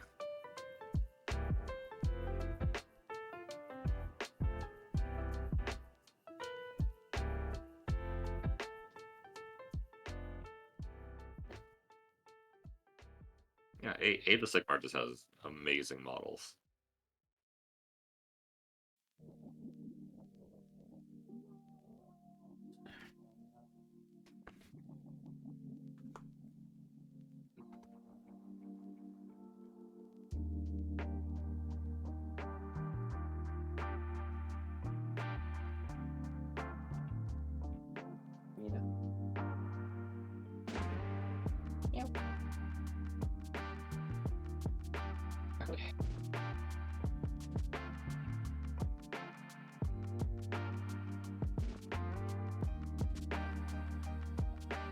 You know, gotta do a bit of myself. Sorry. Yeah. Hello? Hello. Hello? It's Johnny said sorry. I heard you say something. I said actually I'm gonna do some painting myself. Oh, yay! Still need to figure out what I want to do for my Cabal's color. Oh, the Cababla. Yes, I've got. I honestly think this could be biased because I did paint my Death Guard like this. I think a bright red could be cool for a Cabal color. No, I've already decided I'm going green. It's just what kind of green. Death Guard green. I tried that. I don't think it looks that great, to be honest. Then War Flesh. That's what I was thinking of. Oh, well, Have you ever tried any like Valeos? I specifically got a Halo paint for this because I normally avoid Vallejo because I have not had a good experience with Vallejo, to be honest. I use a Vallejo Jade Green for a lot of my Slaves to Darkness. That's a really nice. I would take a picture, but I have a cat on me. The one I got is one Zan recommended, which is Gunship Green. That's also a good one. Yeah, Gunship green. Like that. I'm personally always a fan of taking like what is a normal color scheme for like armies to be like, let's do something completely different. I'm crazy like that. I literally almost bought some Grey Knights because I wanted to paint them green. Green Knights. Yeah, because I can still call them GK.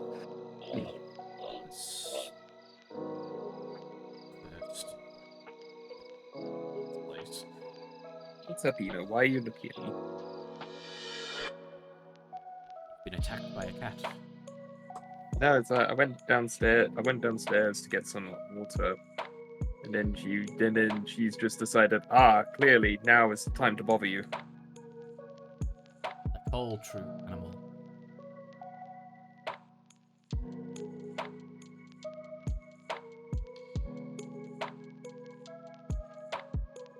Yeah, if your animal isn't annoying you, then what are they doing? They're plotting to annoy you more. My old cat Cleo didn't bother me.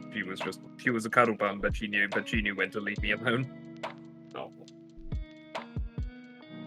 Ina's here to mix things up a bit. Just wish she would leave me alone. She will, when she feels it. Exactly. She never feels like it. Well, She does a good girl. that's your life now. Eh. I very much love seeing her tortoiseshell face. My family used to have a tortoiseshell cat. We adopted her from this family that never really super took care of her very well. And when they're moving, they're just like, we can't take the cat. So my family's just like, we'll take her. And her and I were super close. No. The joke became in my family, I don't know why this became the joke, but that she was the landlord because she was always in my room. So I'm like, I'm just renting it from her. Yeah, makes sense. It's the cat's room, not yours. Exactly. Oh no, Cyrie's becoming an orc. Wow. Wow. Surprised they actually got away with a global emote that isn't on. Let's see why they wouldn't be. Because it's not Games Workshop's. Yeah, it's It's literally an orc face from Space Marine. Space Marine, yeah. Yeah, it's why It's a it's small. it's free advertisement. I know GW usually strikes down free advertisement, but it's like I don't see why they would do it for this instance. Because it's GW. Because it's GW, yeah. I'm actually gonna refill my water. 1 second. My water pot. You it. You're gonna steal my seat, aren't you? You're gonna steal my seat. Yeah, that's required. Yep, knew it. Not even out the door and she's took it.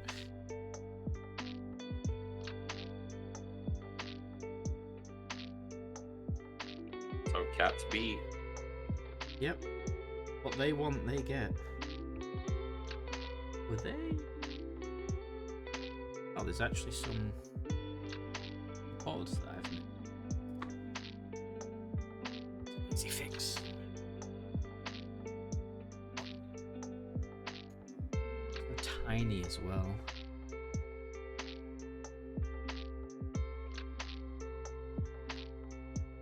Sometimes it's the tiny detail that's really the killer. Yeah.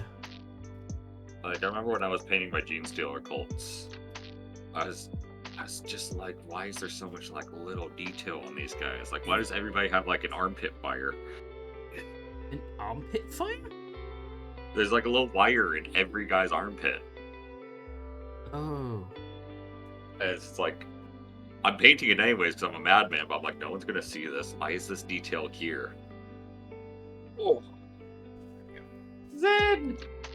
I don't know if anyone heard that. I heard you. My cat screamed. I'm back and Ina took my chair, so I had to take it back from her. I'm sure she's pleased with you. She is not. She's Oh, now little Ina. sulking. Aren't you? You're sulking.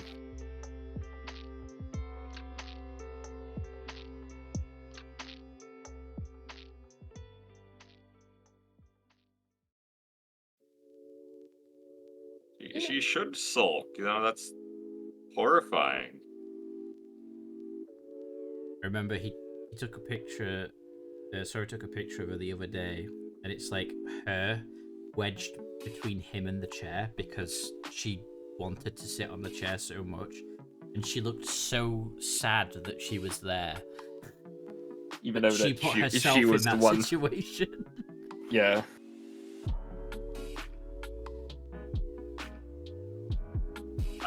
I've done that scenario to my cat several times. More supports behind there. Ah! You know what? No one's ever going to see it. But I know it's there.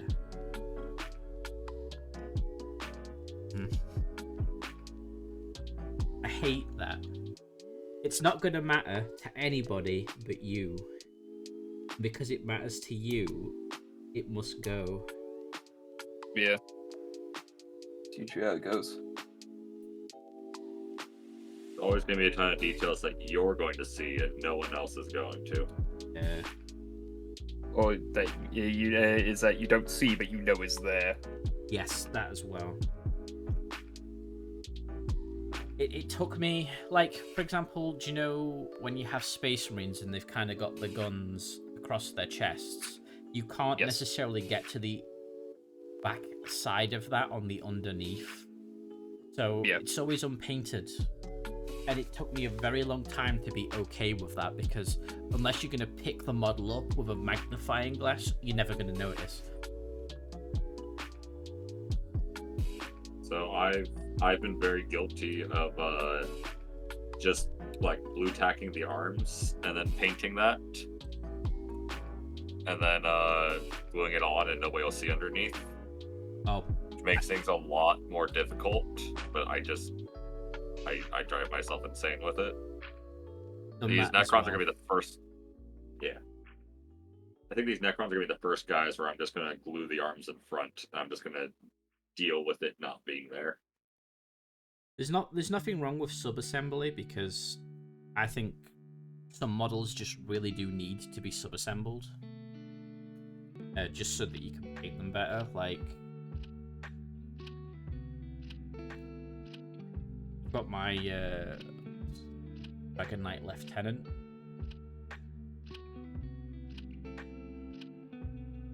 And I've just not put the power pack on him, just so I can paint all around it. Yeah. Yeah. I used to do sub-assembly to an extreme amount when I first started.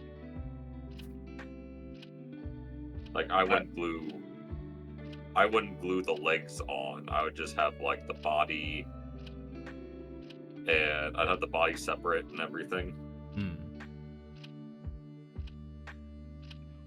I still do sub-assembly, but only when it like makes sense. Yeah.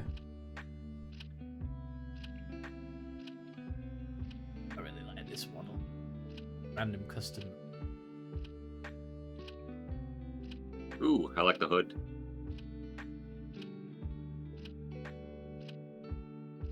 Took some bits. It's one of the push fit introductory Primaris Marines. I accidentally broke a purity seal, so I found a replacement. Stuck on some extra bits, stuff off the Stern Guard kit, power pack, stuff off the Imperial Fists upgrade sprue. Green-stuffed some cables. I took some of the antennas off of not the Skitarii squad, it's the like weird looking assassin one. I forget what they're called. That's I it. think I know what you're talking about. Yeah, they had some really pointy weird things, so I stuck them on as antennas. And then the helmet I got from... I get a lot of 3D parts off of this one seller on eBay. I don't mind shouting them out. It's Dragoon Gaming. And usually, every time you order something, they always give you a little goodie bag of, here's a bunch of stuff that was either not up to our standards or just extra stock that we want to move, and they just give it you. Oh, that's really nice. So you're like, I'll always take free stuff. yeah, exactly. So I've no complaints there, because I've actually got a couple of bits from them that I've actually wanted, but they were just freebies, and there's nothing wrong with them at all. So not complaining.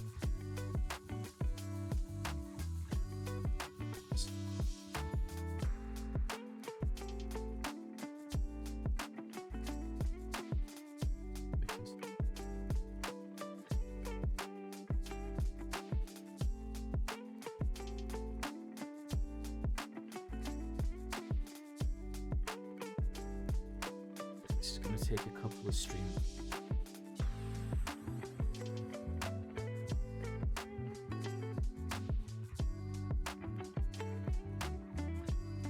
I can get the base mostly done. Well, if I can get this like little base bit done, then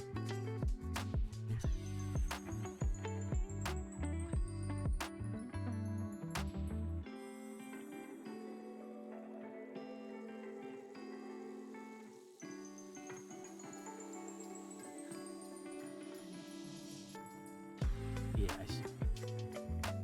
Which thing?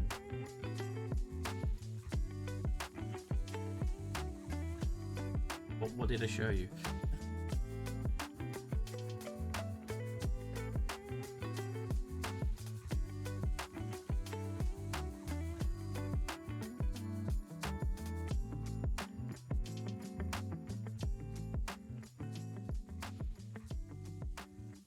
Now my hobby space is starting to get busy.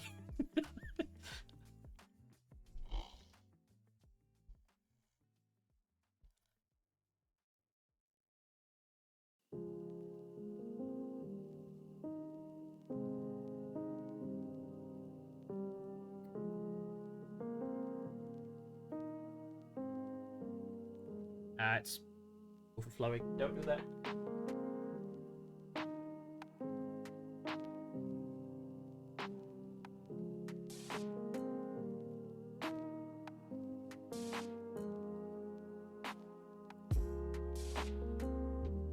For me, that's the only downside I found of dropper bottles, is once you've shaken them up and you open the lid, sometimes it just like erupts out, I guess is the best way to say it. Yeah, I know what you mean. Yeah. And it does not stop, and it's just like, no, please. Precious liquid gold. Who's going to You be wanna- standing? Lavina, do you want to, This guy. And I eventually paint him. you wanna sit behind the seat? I'll move up for you. Come on. Oops. Cat. You wanna sit back here? Oh, here she comes. Here she comes. You guys not actually like having like local game stores or anything near you to play Warhammer at? We do. Well, we do. It's just that we're several counties away. Yeah. Oh no, I didn't mean with each other. I just meant like in general. Unless I mean, you can always take the drive out to see each other. I mean, yeah, I have my local Games Workshop. Sorry, up the Games Workshop. My Games Workshop isn't too bad, actually. They have a reputation.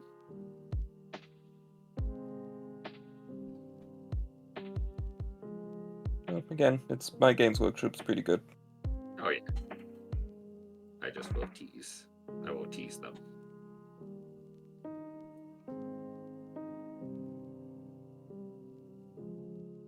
No, you don't wanna. You don't wanna sit behind me? Yeah, it'd be fun if you guys ever did a battle report or something. That would be Would love nice. to, actually. Fuck, if it wasn't across the pond, I'd go over there and do one with you guys. Yeah, I'd like to do Crusade. yeah, I want to do a Crusade campaign. My only thing with Crusade is it sometimes gets a little bit complicated with all the extra rules and stuff. Yeah, I imagine it's not the easiest thing to get going.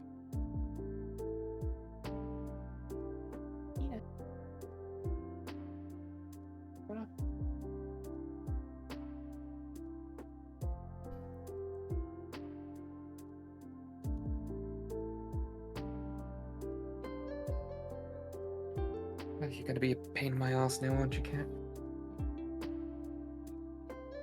It's on her list of things to do for the day.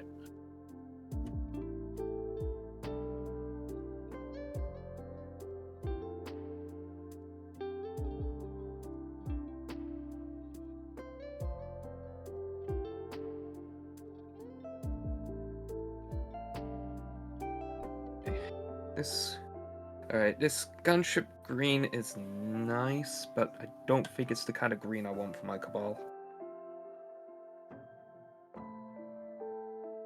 It's more like a Sons of Horus green. Oh, really? Are you gonna strip the Yeah. guy, or are you gonna like just keep him as is? Just paint over it. Okay.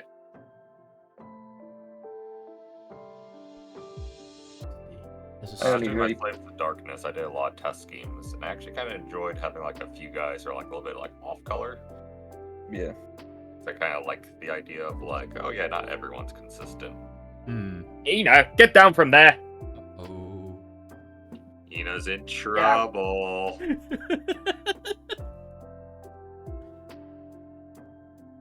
She's jumped somewhere she shouldn't have. Finding out where she. There's a store that I can go to, but I'm too socially awkward to walk up to someone and be like, hey, want to play some Warhammer? 100% get that. Mischief Cat. Yes, cat troubles. So the big thing I say to do with your stores, and here is Johnny's tips for playing Warhammer. See if your store has a Discord. I never actually Because thought a about that. lot of those stores have Discords. And you can then, on that Discord, there'll often be people who are asking, like, hey, I want to play a game at, like, this time and something like that. And you can be like, hey, I want to play that game also. And you can talk with them a little bit beforehand and stuff like that to kind of help, break the tension. Oh, okay. And then when you kind of start doing that and start doing it a little bit more, it helps break the socially awkward tension. Because I was also kind of awkward. That's a good idea. You kind of get to know people. You can even kind of just like exist in that Discord for a little bit and get to kind of know people a little bit. And then once you feel comfortable enough, be like, hey, I want to play some games. Yeah. Because it is like, it can be very socially awkward, like at the start. Yeah. I can agree with that.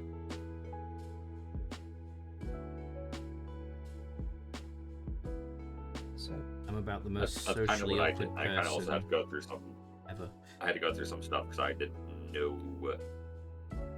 I had to relearn how to socialize because of COVID. Yeah.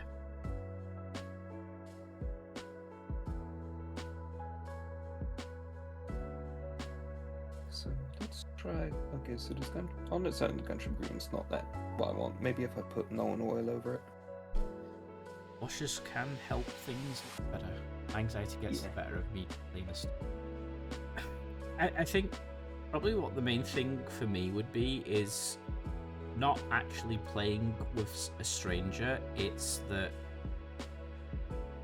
it sounds really stupid, like embarrassing myself because I don't know the rules to play fully.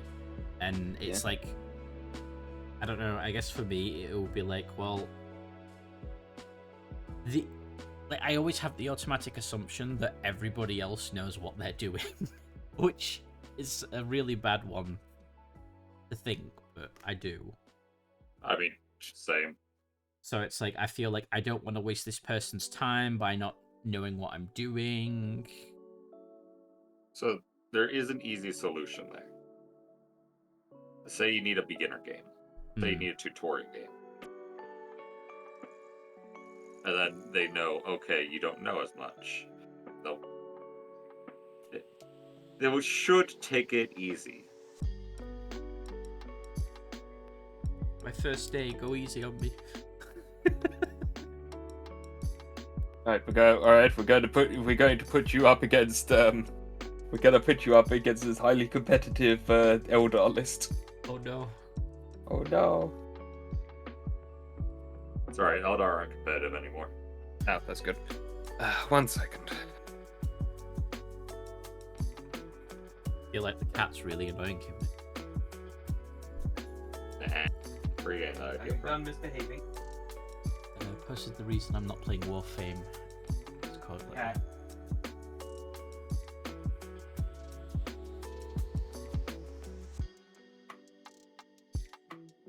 God. Donkey Kitty.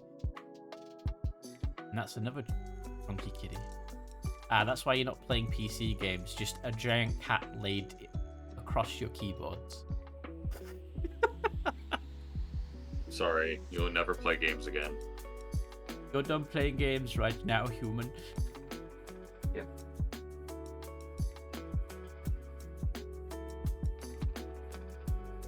I like Blackstone Forces for the narrative. Honestly, I have the game. I've just never played it yet, but again, that really grabbed me because you get like the little character card sheets and you level up in the game and things like that. So I guess for me, I love games that have those like RPG elements where you level up and you gain experience or war gear and battle scars, stuff like that. That's why I was attracted to the idea of narrative play, because it's all there.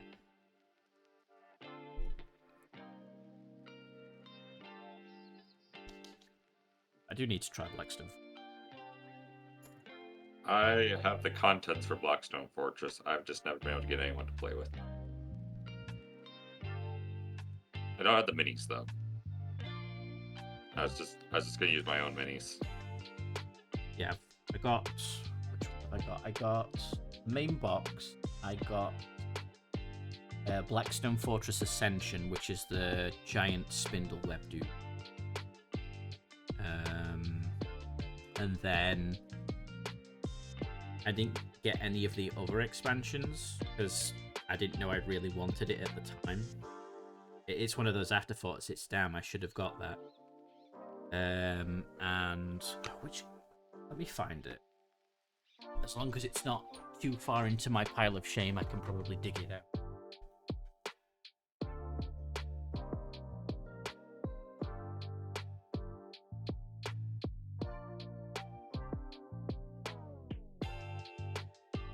FOMO is just the best.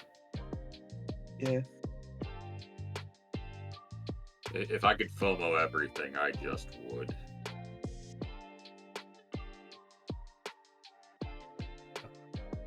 Stops the Arvus lighter falling to its doom.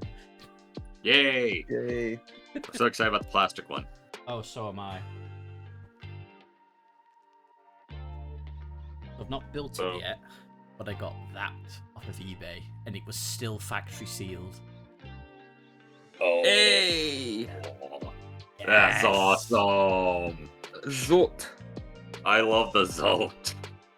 Yeah, I got it for £50, which I considered fine because I've seen this particular box opened and just the model for £50, but I got it factory sealed, so I was like, oh my god, that is such a steal. It's such a cool model. I want them to do something more Zotes. No, we need more. Imagine if they made a Zote army. See, that'd be great. It's another alien faction that are sort of Tyranids, but not Tyranids.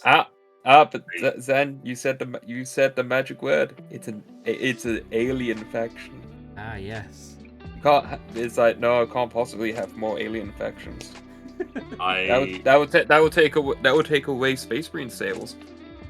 Does anyone remember the when James Workshop was talking about the Votan stuff? Not off the top No. of my head. So in one of the videos, we was talking about like the Votan stuff and like the refunds and everything like that, offering refunds. And like at the end, he's just like, I have to do a call about Codex Zotes. What do you mean they can't have 2-up invulnerable saves?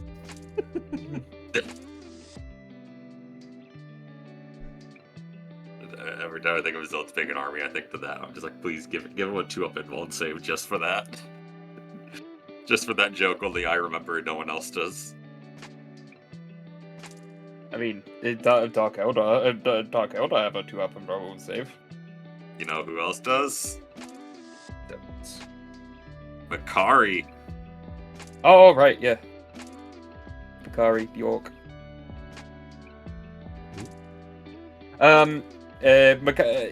Gazgol Fraka, the biggest orca ever. He has a he has a little Gretchen banner man called Bakari, who's Gretchen with a banner, and he has a 2-up invulnerable save. Wow. He is suspiciously lucky. He might just be extra cunning. He is so cunning. So there's a really funny thing in 9th, where Makari's Lucky Stabba did D3 wound. And it basically kind of had Devastating before Devastating was a thing, where you on a 6-up, it would become mortals, like a 6-up to wound. So Makari theoretically was able to kill a Custodes, because Custodes had 3 wounds. Oh god. So a Custodes going up to try and fight Gazgul, and just Makari, tiny Grot with just a lucky stick and the most luck in the world, just getting that shot to perfectly kill a Custodian. Stabs him in the islands. That is nuts.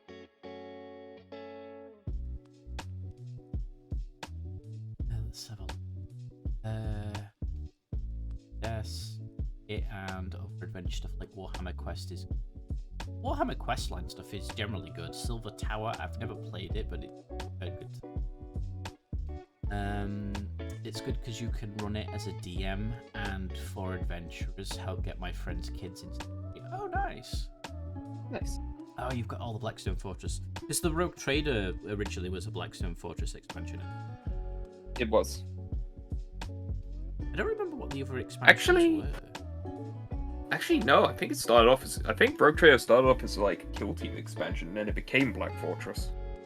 Oh, really? Okay. Yeah, because it was... I've actually got it here. Yeah, Rogue Trader Kill Team expansion. It was, it had the Rogue Traders that we know, with the Star Striders or whatever they're called, and the Galapox. Oh, the Gellerpox. Yeah. They're the really cool, unique ones, aren't they? Yeah, they're really unique Nurgle infected crewmen and such. They're like, I think they're specifically, like, they have names and things like that. And they're like specifically like the Nurgle crewmen who are like infected by like on board like this one like Inquisitor ship. Not Inquisitor, like the Rogue Trader ship in Blackstone Fortress. Yeah. And now you can use them for Kill Team. Yeah. Good. Supposedly they're really OP in Kill Team. I mean, I would hope so. They're Rogue Traders. Or No, do you mean the Gellerpox. Okay. I think the Rogue Traders are actually a little bit like subpar if I recall right, but I don't fully know. Okay. Kari also just straight up came back from the dead because everyone Gazgul has Kari's consciousness will just absorb into another Grot's mind. Yes. There was a long while where Makari kept trying to die because he did not want to be around Gaz. And so he kept throwing himself into things and like dying, and then he would just be reborn as a new Grot and was pretty much just trapped in the cell. And it came until eventually the point of where he got to Gaz. Gaz like sat down and had a talk with him. And it was just like, I'm not gonna say sorry, because orcs don't do that. But I need you. And then Gaz took a shot from a Lehman Russ battle tank. And As you do. he was on the ground, pretty hurt from that. And Makari ran into the tank and killed the entire crew. Oh, okay. The pluckiest Grot that has ever existed. Literally.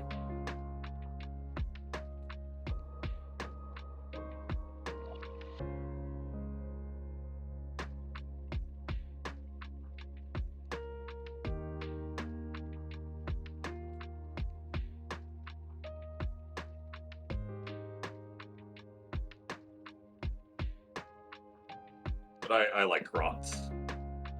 I always told myself back when it was viable, if I ever did an orc army, I'd want to do all Grots. Can do all Grots, right? Normally. I don't think you can anymore. Technically? Do you see a lot of people like kit bashing Grot tanks? Like little, like little tiny tanks. Grot Revolution. Yeah, there is a Legends rule for Grot tanks. So the Is it big only thing of why Legends you now? can't do all Grots... Yeah, is, because it used to be a Portugal kit. Sorry, go on, Johnny. No, sorry. You can't take Makari solo anymore. Ah, got to be with Gaz. Yeah. Well, you know what you can do? You can run a war boss and then just have three gobos in a trench coat. That's also tempting. I'm here for that. 3 gobos in a trench coat. It's like those minis people make of there is the Grot one that's like holding up like the Space Marine parts, thinking he's tricking Space Marines. Oh yeah, I remember that. It's I remember that orc. That orc is basically holding up a shield that's shaped like a Space Marine. Yeah. And he's wearing a Space Marine helmet on top of his helmet. Oh yeah, I saw that recently. I love that. Orcs are great. That also reminds me, I was gonna say, because we were talking I was gonna say this book as we were talking about Alpha Legionnaires. What you the truest one you can do for an Alpha Legionnaire is you paint him up as an Alpha Legionnaire, but just give him like one of those Team Fortress 2 spy cardboard cutout masks. That's good, actually. It's actually a really funny idea for like a kill team. If you do like an orc kill team and make them all like Team Fortress 2.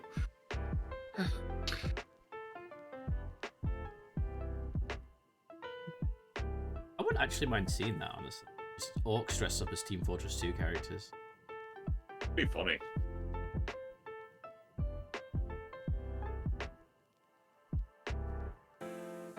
Like a mad doc running behind an orc knob with his gun shooting at him, and you can just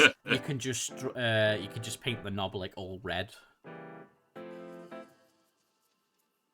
That'd be good, actually.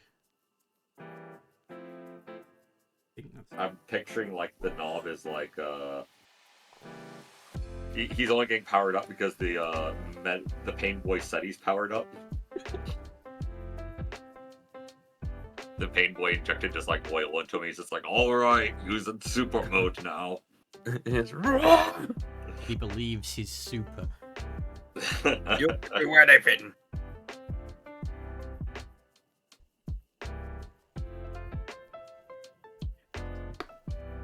Now for my favourite cable colour, Macragge Blue. I very much enjoyed Macragge Blue.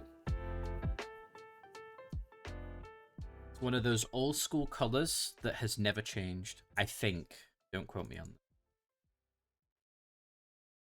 that. I believe it.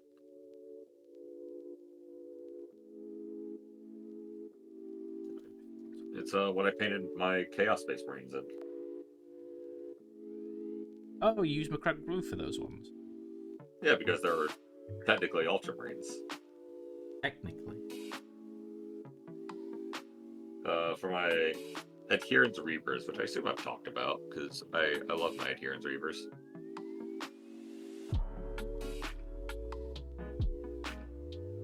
And is that the Warbandy?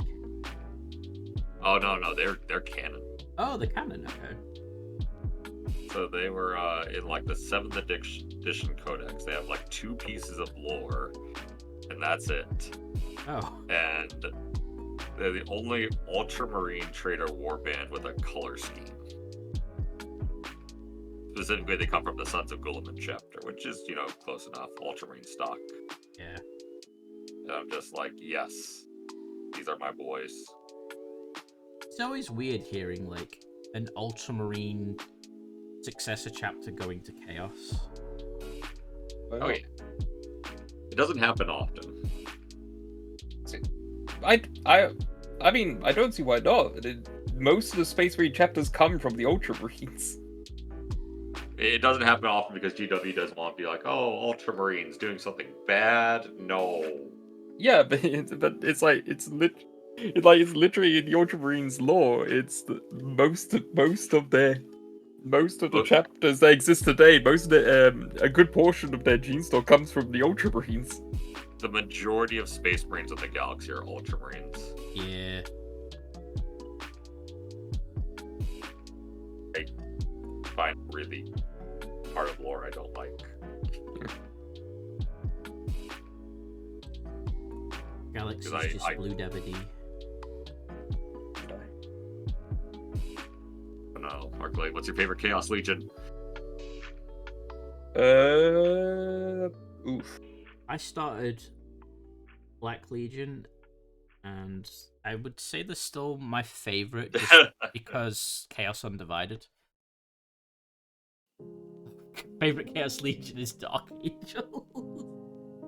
I mean, those boys did invade the Imperial Palace. Yeah. I don't know what would be my favorite, to be honest, because I like the Thousand Suns. The Thousand Suns are my favorite traitor legion. Yeah. I wouldn't. See, I like them. I would say Wordbearers, but that's mainly because I just like the maroon and silver. I don't really like the I don't really like the Wordbearers for being Wordbearers. Yeah. Iron Warriors. I'm okay with Iron Warriors, but mainly because they just sort of like they're autistic. They're. I would say that, but we all know it, okay?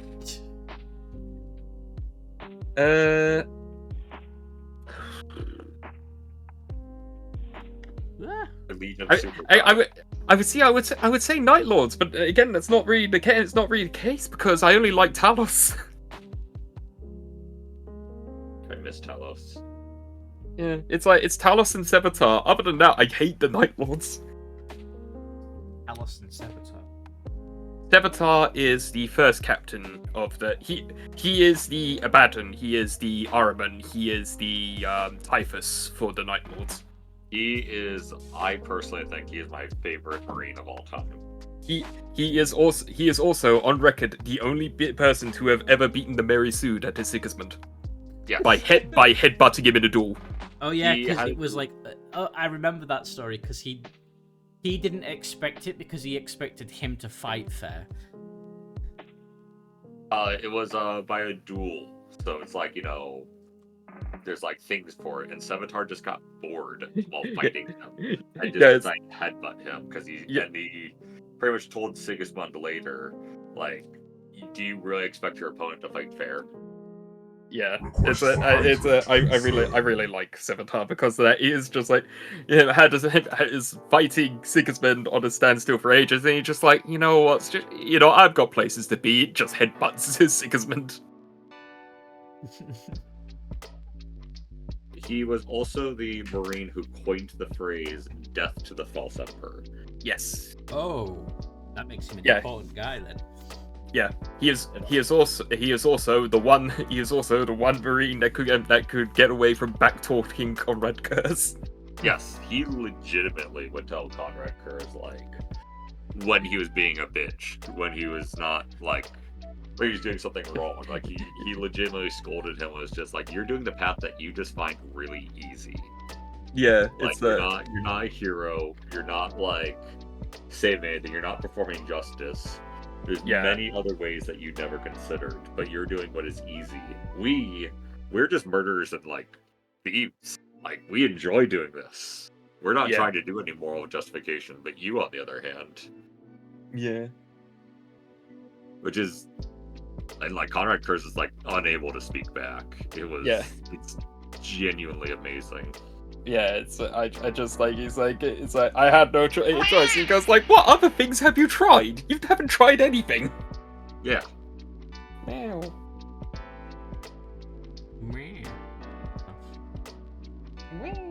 So I am looking forward to seeing what they do for it. Yeah. It's been such a long time coming. Mm-hmm. Honestly, also, like, I really want them to bring back Sevatar in some way. I would love that as well, but Is he dead or is he still alive? He supposedly died on the Siege of Terra, but nothing's ever been like. There's no sighting of him. Yeah, it's like the Night Lords told Conrad Kurz he died during the Siege of Terra, but Kurz was like, wait, what? It's like, and to be honest, I would rather give more credence to Kurz's ability of foresight rather than what the Night Lords say. Well, Conrad Kurz was also kind of frozen in stasis during the whole thing. Yeah. But yeah, it's he hasn't like he was never like given his death was never written, so it's like He know could be difficult. alive, but He could be alive. He was reported to have died, but it's not been written in the book, so it's ambiguous whether he is still alive. yeah. Pretty much, yeah.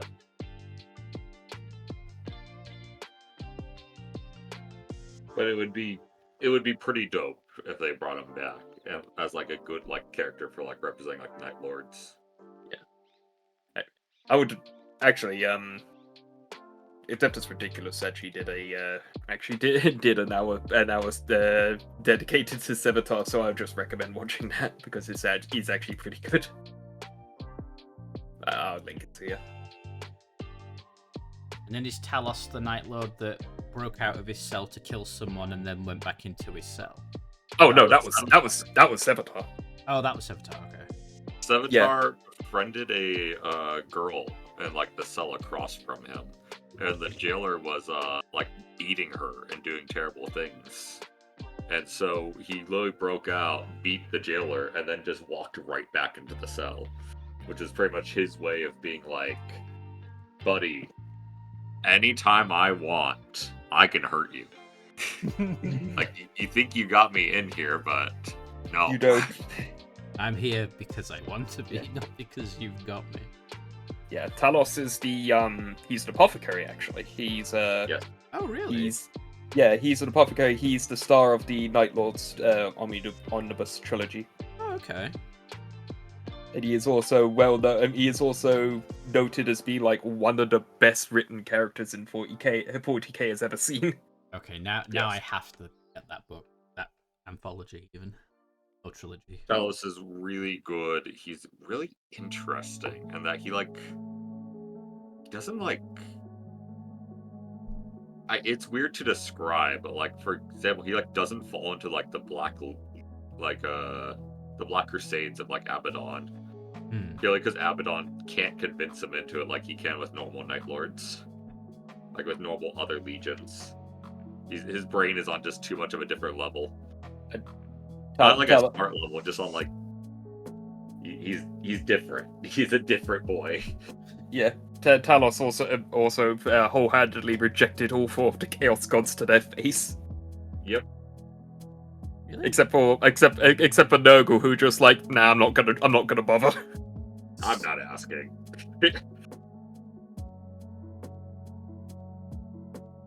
Yeah, it's like Cord offered him power. He was like, yeah, nah. It's like power to do what? And Sinesh offered him like excess, and such. He goes like, I'm pretty good with my life right now. So he literally just like was offered powers from all, well, three of the four gods, and he was just like, nah.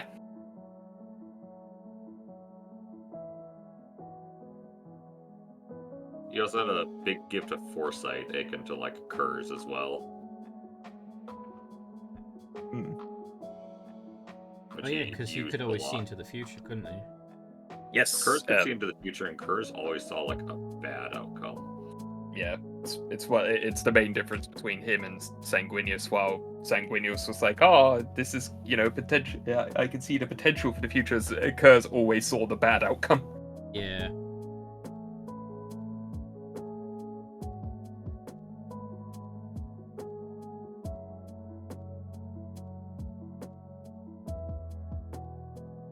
Kurz just needed like maybe one therapy session.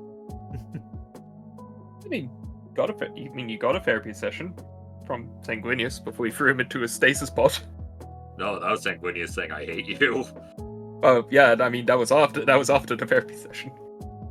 I read Kurz's book. I read that conversation. Yeah. It's there's. I would say he also got a session from Vulcan, but that was more a massage through Thunderhammer. If I recall right, Robute's mom also yelled at him. Oh yes, that was great. It's also Robute's mom, but she is amazing. Robute Gillivan's adoptive mother is by far probably the greatest human being that's ever existed in 40k. Yeah. Even as much as I love Lotara, she's definitely. I think she surpasses Lotara, unfortunately. Yeah, so literally Conrad's curse appears to her, tells her he's killed Gilliman, and it's like, haha, I have won, and so like to try and get her to be feared, and she just told her to piss off. Pretty much. Oh. So I'm surprised you didn't ground him. What do you mean by one question I might have missed?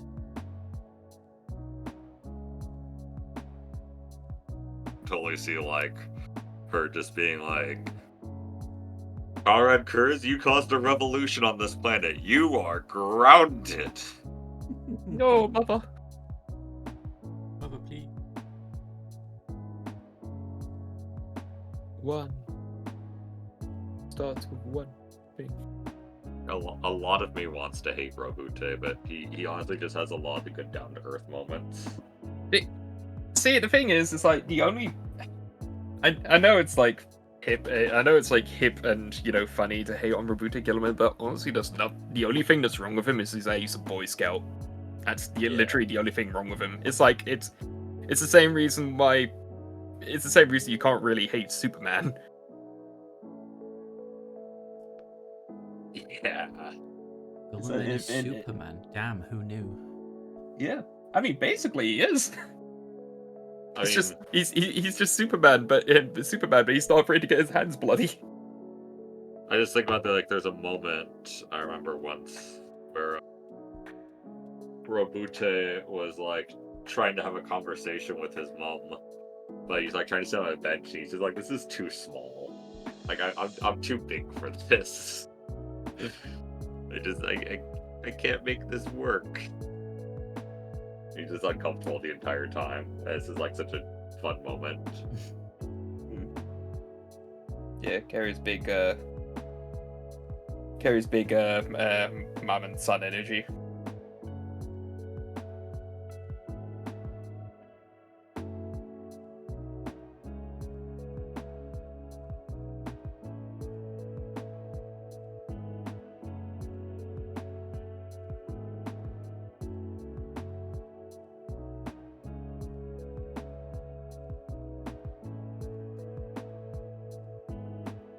And of course, there was also the lion wanting to nuke the city. Rubute's mum was in, and everyone was like, "No."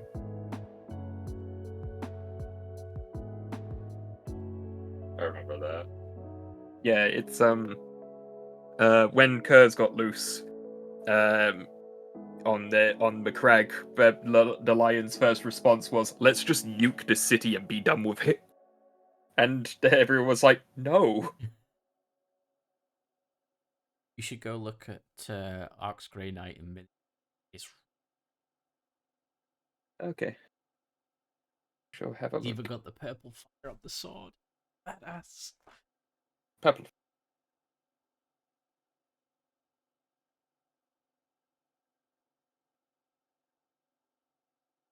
I'd be happy with that. It looks well nice. Let's have a look. See. Ooh, yeah, look at that. Yeah. That's awesome. Where Lion is it chasing posted? curs around the ship. In miniatures and Oh, I see. Oh, that's awesome. I love Crow. I'm hoping all the Grey Knights get his treatment.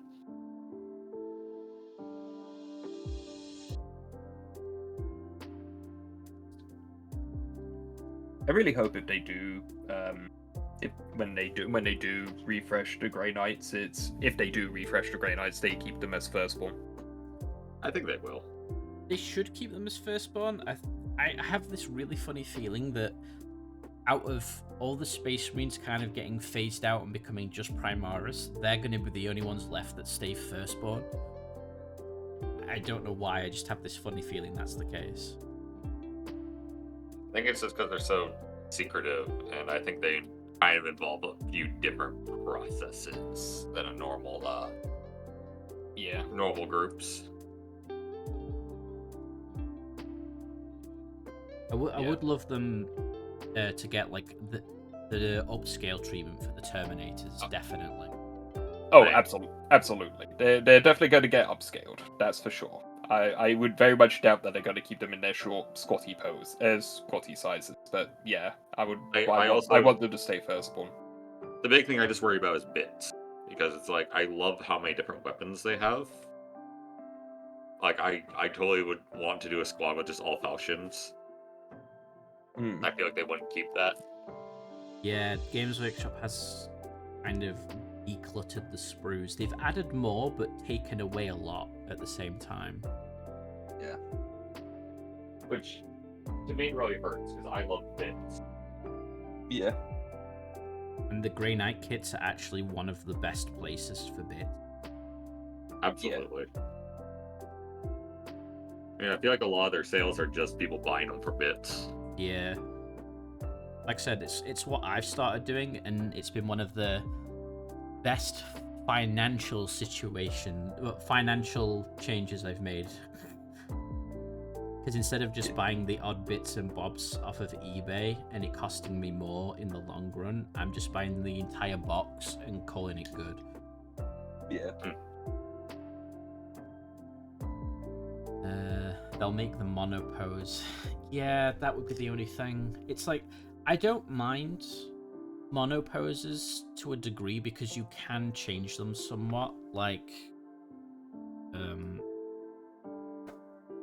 this lieutenant, I've got him so he's like stepping up on a rock, but he's supposed to be leaning forward like that normally. Yeah.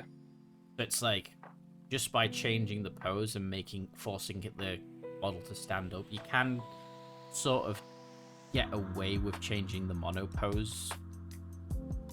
Outside of that, you've got to like cut off arms and legs and stick them back on the way you want it, and then you've got to green stuff, the seals around the joints and stuff. So it can be a very lengthy process.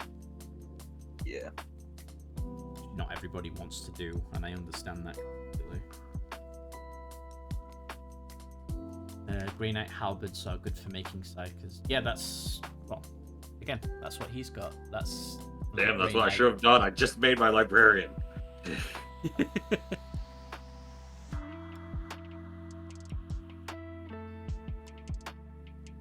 yeah, did the so I decided to use the teleporter backpack. Not really that well on camera.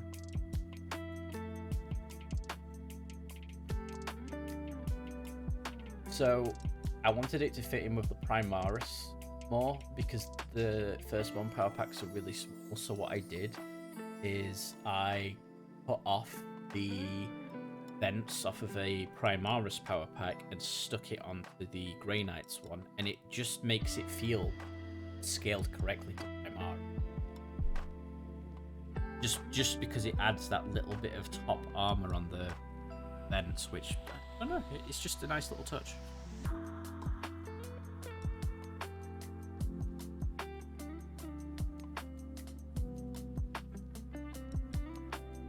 It's having 3 thin coat. I heard someone call Warhammers adult Legos, and I could never think. I think back to that a lot. I mean, it pretty much is. Price-wise, they're probably about the same. I feel like they're probably worse. Lego's much worse. Well, I mean, outside of the stuff that's Forge World, oh yeah, I guess Lego's more expensive, isn't it? Yeah, it really is. I mean, just look at the ones that Frost puts in my server.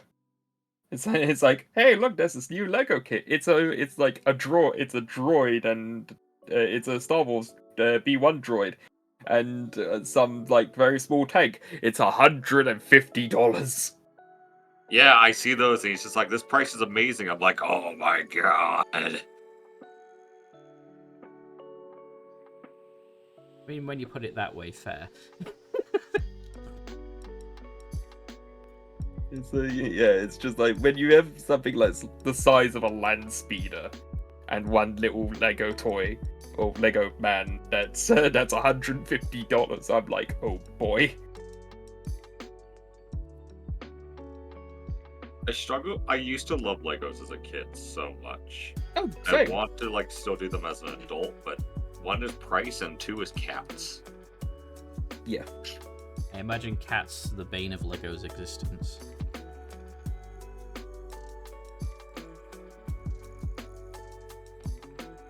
Still got all our Lego from when I was a kid, so... Legos really made interacting with Star Wars very interesting. Yes.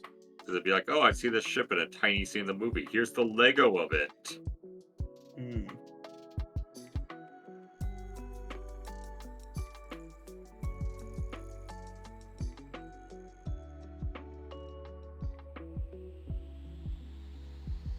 Then there's the video.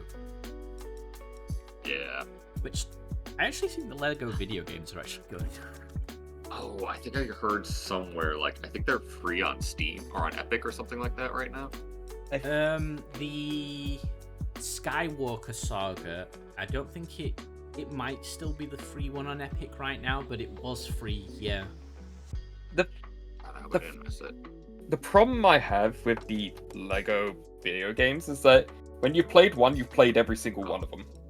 Well, yeah, it's basically just the same thing, but a different flavor, following the rough story of what it's based on. Like, if it's Pirates of the Caribbean, it's following the movies. If it's Star Wars, it's following whichever Star Wars movie, etc.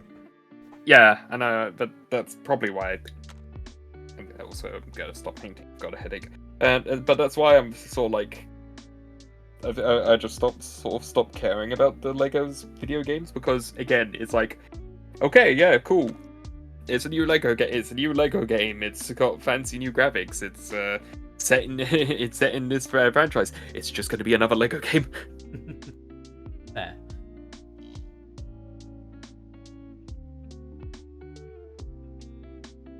I guess it's just because I like the whole block building, character switching aspect of it, and the unorthodox ways it goes through the story. Yeah, no, that's fine. That's fine. It's I understand why people like it. It's just I mean it's the same thing with like EA Sports games, right? It's like you played every time. Yeah, it's like you played one, you played all of them. Yeah, no, I guess I get it from that point of view. Yeah.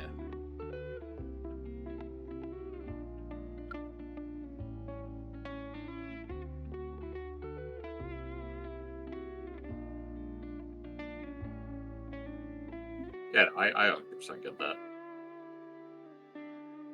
Some people are kind of dissatisfied with that same gameplay loop, though. Yeah, no, and but it's not like, it's not like a universal thing. Yeah, it's if people are fine with just it over and over again, then yeah, all power for them, all power to them, go for it. But it's like, not for you, not for me. Yeah.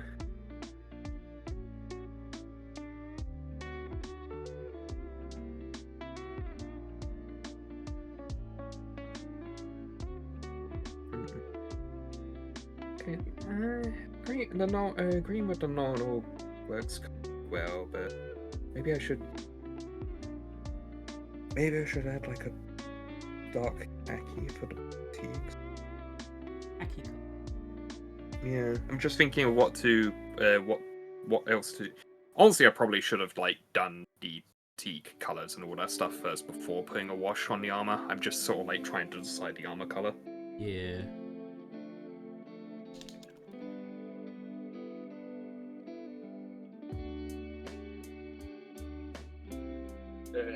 Necrons are hard to build. That they are. Very fiddly. It's like their arms don't super stick with other stuff. I would argue that Tyranids are probably just as bad for being fiddly like that. Don't tell me that. I'm getting some Tyranids soon. What I will say is the new ones are a joy to put together. It's just when you realise it's like 20 in a squad, you're like, oh, I have to do this 20 times.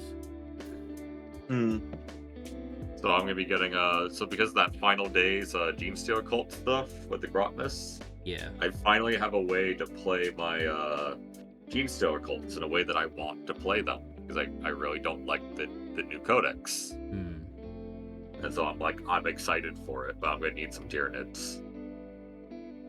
It's not gonna be good. It's not gonna be super competitive, but I'm super excited. Oh yeah, it's like I don't think I'd ever make lists to be fluffy rather than kids aren't as bad as crons. Yeah. I guess it's because I've only ever built one Necron and it was a pain in the arse. That's the only reason I say that Nids are as bad as Necrons, but yeah, I suppose they're probably not as bad. I remember building a squad with the new Necron Warriors, and they were very fiddly. I'll tell you what, I was thinking of the Mechanicus guys. Oh, right, the Rust Stalkers. Yeah, the Rust Stalkers. Those, because they're so thin. Yeah. That's where Those look like terrifying. Where I got that service. Can't see. It's blindingly washed out. Wow, that is actually. I can build Nids with my sausage fingers, but I can't build crons. That is fair. I was just having trouble with like the Apprentice staff in this kill team thing because like the arm is so small and fiddly with the hand. There's just not really much of an entrance point with the hand or anything like that. So I was just having trouble like getting it in, and I just kind of got set. And I'm like, I'm not gonna touch it. I'm not gonna touch anything. Glue is gonna dry, and you're gonna be like this. I'm just gonna get some paracetamol quickly. Okie dokie. But like that's one of the main reasons why I like the Primaris, because they're bigger than Firstborn, so I can actually put them together and paint them better. I get that. They are easier to put together. I just kind of like the bits and customizability of the Firstborn. Yeah, that's the main downside. It's they lost all of the things that made the Space Marine kits good. I am also just super that guy. I'm just like, I think about each individual guy. I'm just like, you're gonna be your own little hero. I'm emotionally attached to every little guy I paint.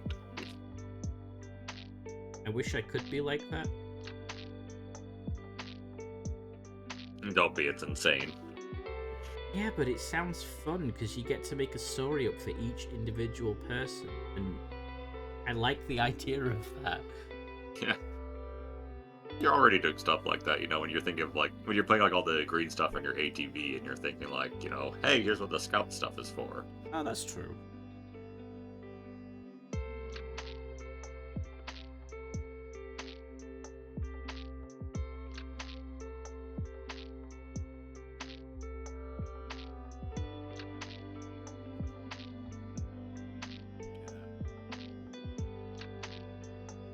The set's coming out well.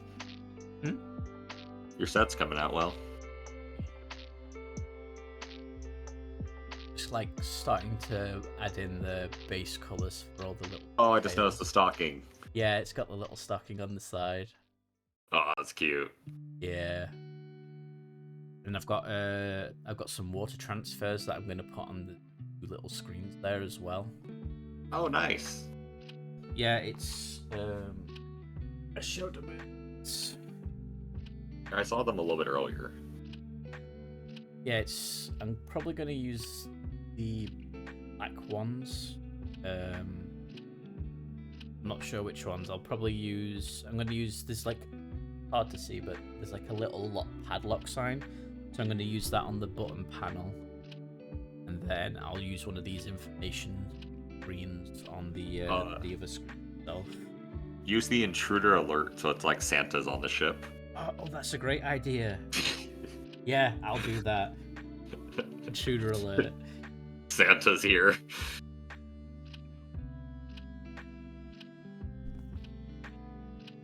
I disagree. Quickly, we have a psyker invading the ship. He calls himself Saint Nick. I disagree. Every Primaris kit I have assembled has been assembled. That's fair. Well, yeah, they've been good for me. I've had a good time with them, but obviously, it's each their own and everything. Yeah, like that. at the end of the day, it's each your own. Like, I really loved the Blade Guard vets and putting those guys together. Oh yeah, it was. What was it? The main body. You had like a torso with a head. Yeah, it was the main body with the head.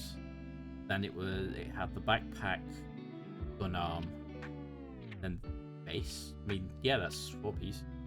I think that was the first. Was that first or second edition? I think that was second edition. They were like, third edition they re-released the Space Marines to be the kit that we. So wait till you try the Contemptor Dreadnought.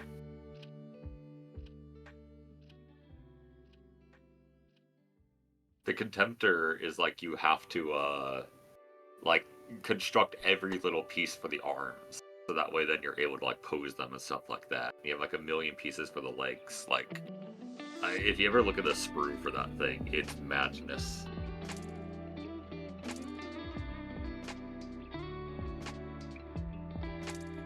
Like I built I did my Redemptor Dreadnought not too long ago, so I agree that one was definitely like hell to put together.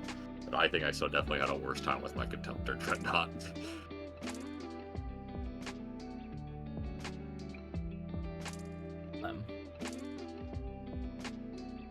Really needs to.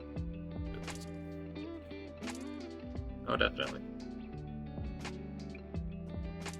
Okay. High Fleet Tiamat. Oh, that's the one that has the giant bio tower. Yes. They're building something. Yeah, we don't know what it is. They're water transfer, Sayori.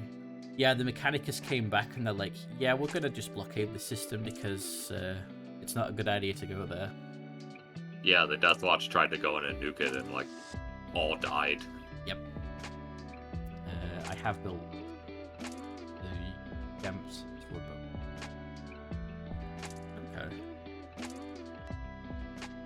Okay. The one thing I don't want to build is the tanks. So I imagine the tanks are going to be a pain. I did a Repulsor Executioner, and the biggest pain was putting on all the grav pads, because you have to do them each individually. Oh god. I'm back. Welcome back. Welcome back. Talk about models are difficult to build. They are. You want to know what a really fun and easy kit is? What's that? Tell me. The Kratos. Oh. That massive tank. It's actually one of the easiest kits I've put together. That's interesting. I was so sad when they took it out. They put it into Legends in 10th. I know. Yeah. I got one because I'm like, yes, I could use this really massive, cool tank in my Space Marine army. Legends. No! No! So, Apparently not even good in Heresy. Like, it's not even like... Apparently it gets blown up really easily in Heresy. no. Well, I've at least got it unpainted, so I'll probably either make it a Thousand Suns Kratos, or I'll make it an Imperial Fists one. Yeah. I mean, I would still just use it. I would still just use it for Legends, just for fun games and such. I mean, yeah, I could probably do that. I mean, any opponent who says don't take Legends, is going to be a problem. I feel bad taking it for some reason. Yeah.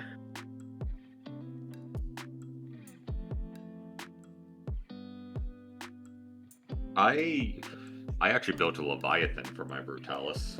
Ooh. So I was just like, I just like the Leviathan more, and I had a spare 90mm base. So I was just like, let's do the Leviathan Angry Dread.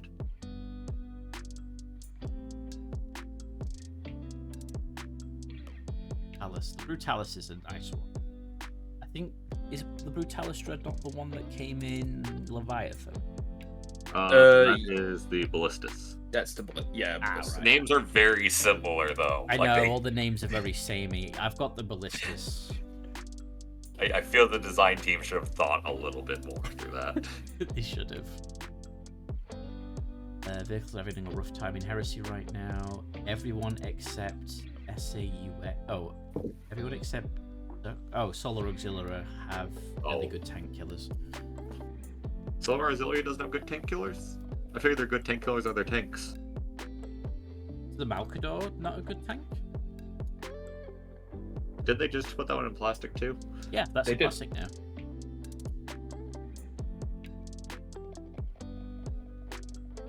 To be honest, I've been very tempted to pick up some Solo Auxilia tanks because they're really nice. To be honest, Ever do my guard army, I'm taking some. yeah, I was gonna say, like, just for a regular guard army, I feel like the Solar Auxiliary would make a really good stand-in for that. Especially the absolutely. tanks. Absolutely, it's like honestly, I would just use the Solo. Doesn't the Solo Auxilia still exist in 40k? They're just regulated to like. They got Solar. They were just renamed the the Imperial Guard. Yeah. But there is like the Solar Watch of the Custodes. Who are the Custodes I wanted to paint because they specifically only do stuff around like Terra and stuff like that. So if you're fighting with them, that means something's in the vicinity of Terra. Is that the? Not like Is that either the black armored ones or the white armored ones? I forget which White. one it is. The white armored ones, yeah. Yeah. Brutalis is. Oh, that's the one with like the double power claw. Yeah. runs in with two fists swinging. Being like, I'm gonna die anyways, and you're going with me. Too expensive and not good ballistic skill compared to Lascana Marine or Mechanicum Myrmidons. Dons. This word appears a lot in Age of Sigmar. I've had to forcibly learn how to say it. I hate it. Miradons? Yeah. Yeah, Myrmidons. There's probably Terran regiments. The one model I would actually like is, well, in 40k size at least anyway, is the ones that became like the pox flyers for Nurgle. What are they? What were they called? They were a Mechanicus drone, weren't they? Yeah, because they showed them off for Legion Imperialis, but we don't The have Techno Thralls. Yeah, we don't have like 30k sized version. Yeah, no, it's not Tech Thralls. It's like the thing that was the before the light drone. Oh, Yeah. oh, I know what you're talking about. I just don't remember the name. Voltrux. You know- Voltrux? Red's just said it. Okay. Also, I just want to say the one thing that I'm really hoping for Solo Auxilia, I'm really hoping that they bring out the Aurochs armor transport in plastic. Because I've been wanting to get one for ages. The only reason I haven't got one is because it's 71 quid, and I'm like, I am not paying that much for what is essentially a Rhino for Guardsmen. I've still always wanted to do a Savlar Chemdog army, and I really want to, if it's ever just feasible to kit bash it, or there's a kit or something like that, I want to take those guard like Lehman Russ tanks from like 30k, just dirty them up and make them all stolen and everything for the Chemdogs. And I want to get like heavy weapon kill teams. So rather than doing like sponsons, I just want like Savlars like camped out on top with las cannons. Okay, that's That cool. would that would actually be cool. And yeah, it's like you probably could do that. Is just have a normal Lehman Russ, but just have that. Just have it. It's just the last kind of sponsors is literally just a dude. It's just guys with stuff, camped out on top. There's epic basing has like something of one of their things is like full of like street trash and stuff like that. I just want to like sprinkle that all over the tank. I love epic basing stuff. Yeah, they're good. I love them. And then Yeah. I wanted to take an Arvis lighter. I want to just have like a ton of guns just like horribly like shoved onto it and call it my Valkyrie. You could do it so the Chronicles of Riddick, where it's that ship where they're hanging on the sides of the wings via cables with like the guns. You could do that. Yeah. Yes, They're that'd be just, like, perfect. hanging there. Yeah. That would be perfect. Oh. Yeah. I just want a good unit I could use to like make into the chem dogs. I think you could probably mix Gene Stealer cults with the new Imperial Guard kits. I don't know how well it would look. My big thing is that I just feel like the Gene Stealer cults have too much of kind of a look, you know? They do. If you want to do It is a that's little Gene unique. Stealer cult. And I would need the tanks. I'd want everybody to have the tanks for the rebreathers. Yeah. Have you looked Which at I the know Solar where I Auxiliaries, possibly, to try and mix with them? Maybe. It's also the Savlar coats I would need. Yeah. You could try Solar Auxiliary with Death Corps of Krieg. Maybe. Krieg, I honestly might be good for the coats. Because Krieg's But all then I would about the need different coats, isn't it? heads. Coats are going to be the big one. I need the coats, and I really want to get them just like packs of stuff, you know? Like either rebreather tanks or just like having just a big backpack on each guy just full of stuff. But yeah, sorry, I just want to say this because I've been trying to say it. But yeah, it's this is the Oryx I want, and I mean, what I would do is I would just take that and make that as a rogue trader's Rhino because it looks so fancy. Yeah. I love all the like the little rivets and like the little screw at the bottom kind of sticking out. Oh, Yeah. no. It's the sad thing is I think 30k actually has an amazing aesthetic, and I think a lot of their stuff would look great in 40k.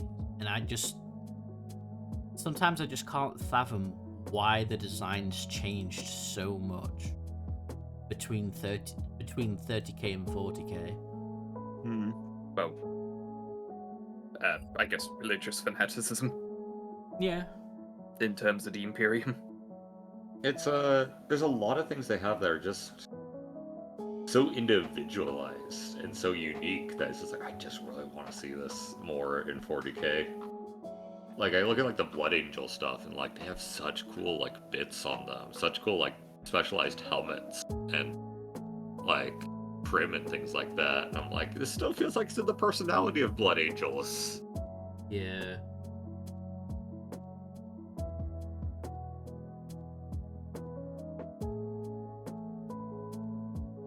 I use 30k stuff for my 40k stuff all the time. I don't care what anyone says. Oh yeah, same. I mean, it's like I use the Mark 6 Space Marines for my firstborn. It's because the correct scale, and it's like you just do. Yeah, and you actually get more stuff for your buck. Don't you get like 20 Marines in a box? Yes, you get 20 Marines in a box for paying just half as much more. Yeah. Same with the Solar Auxilia. You can get 20 Solar Auxilia for the price of 1.5 for 1.5 Cadians.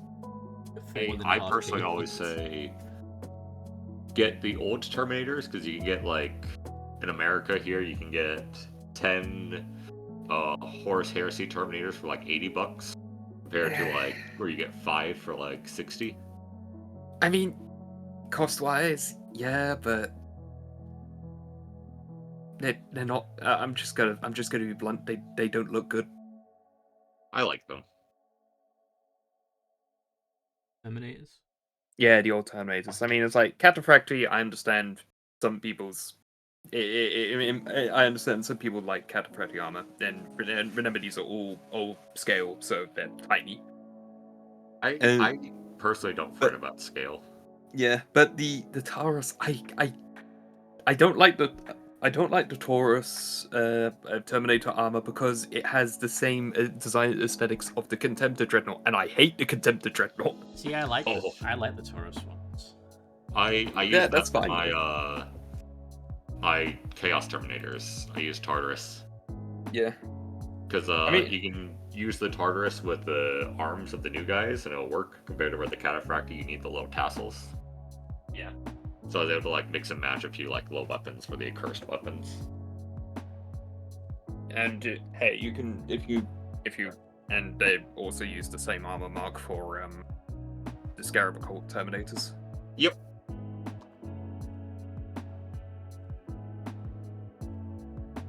Fair. I mean, I think it's like it's technically like there's something with like Dreadnought tactical armor or something like that is like Terminator armor stuff or something like that. Well, the Terminator armor is called tactical dreadnought armor. Yeah, that's Just- it. yeah. So it makes sense that's like a mini like Contemptor. But if you don't like the Contemptor, then yeah, obviously you won't like that. I think I'm probably the only I seem to be the only person in the world that's like I don't like the Contemptor Dreadnought. I much prefer the Boxnaut. No, I prefer the box knot, but I don't have a problem with the Contemptor. I mean, box knot is my great love. Okay, box knot's the best knot. It's why I'm really, really hoping that for Horus Heresy they do actually remake the Boxnaut. Same. So I think honestly with the box knot, Oh, cool. one thing about it is like it kind of feels horrible to be with it. Like it's not a luxurious mech, you know. It's not trim, like sleek and beautiful. You can have like tons of decoration and things like that, but it's just like imagining yourself spending 10,000 years on this thing. Ooh. It's good grimdark. The thing that I don't like about the Contemptor, and I've said this many times, I will always say this, is the Contemptor is just basically a Space Marine that ate too many pies. Like that. It's like if it didn't have a gut, if it was like more like the Telemon Dreadnought from the Custodes, say it's like it's more just like turn the torso upside down, so it's like more top heavy, then I think it would look fine. But it's not. It's got a gut. The Contemptor doesn't have a gut. Or do you mean the Redemptor? No, the Contemptor. The Contemptor has a gut. It ate too many pies. Look at the Contemptor again. The Contemptor has the Contemptor has a beer belly.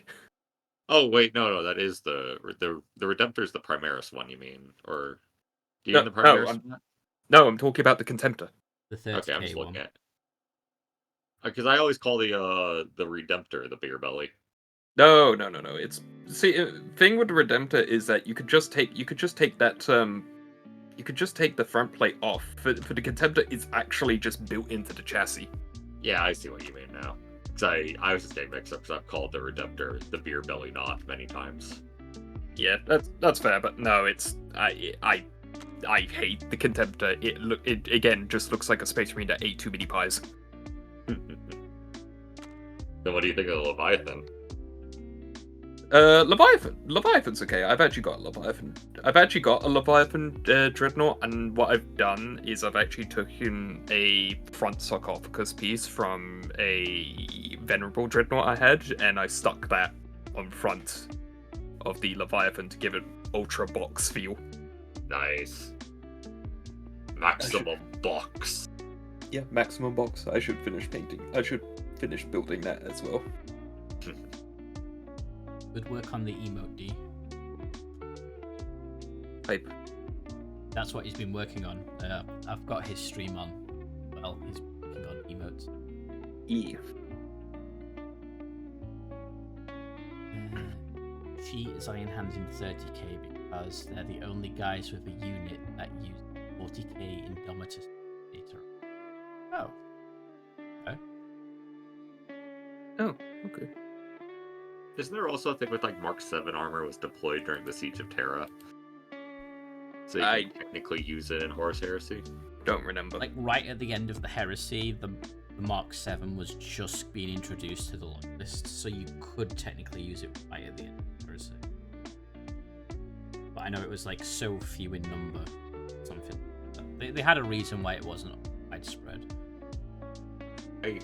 My big thing with Horus Heresy is if I ever did an army, I'd want to pick a traitor army during the Scouring. I'd want to be after the Horus Heresy. I want to have guys a lot more chaos, like corrupted and messed up. I wonder if Like, Go on. Go on. yeah, I just want them more messed up, want them more chaos inflicted, want them turning a lot more chaos. Then I'd also just honestly want a lot more of like, I wouldn't want to do like one of the main traitor legions, because they have something in the books where it's like, you can take a little bit of fluff with the warlord trait for every guy to be like a traitor from like a loyalist faction, or a loyalist from a traitor faction. So I'd want to do like traitor blood angels, or traitor salamanders. Yeah. Is that what are they called? What's that renegade faction called? Black Shields? Yeah, that's it, Black Shield. Yeah, kind of like that. I would, if I was to do a 40k, if I was to do a 30k army, it would be Black Shields. Yeah. I actually want. I also bear two big issues with 30k. Yeah. One, price. That so many of those things are so resin and super expensive.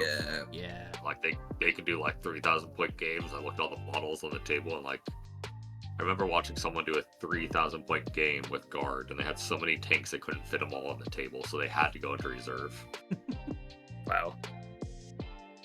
And the other one is I got spoiled on the ending. You know, I spoiler alert. Horus dies. No. And the Emperor goes on the golden throne. My God. Yeah. Must have needed to sit down badly. It was a long war, okay?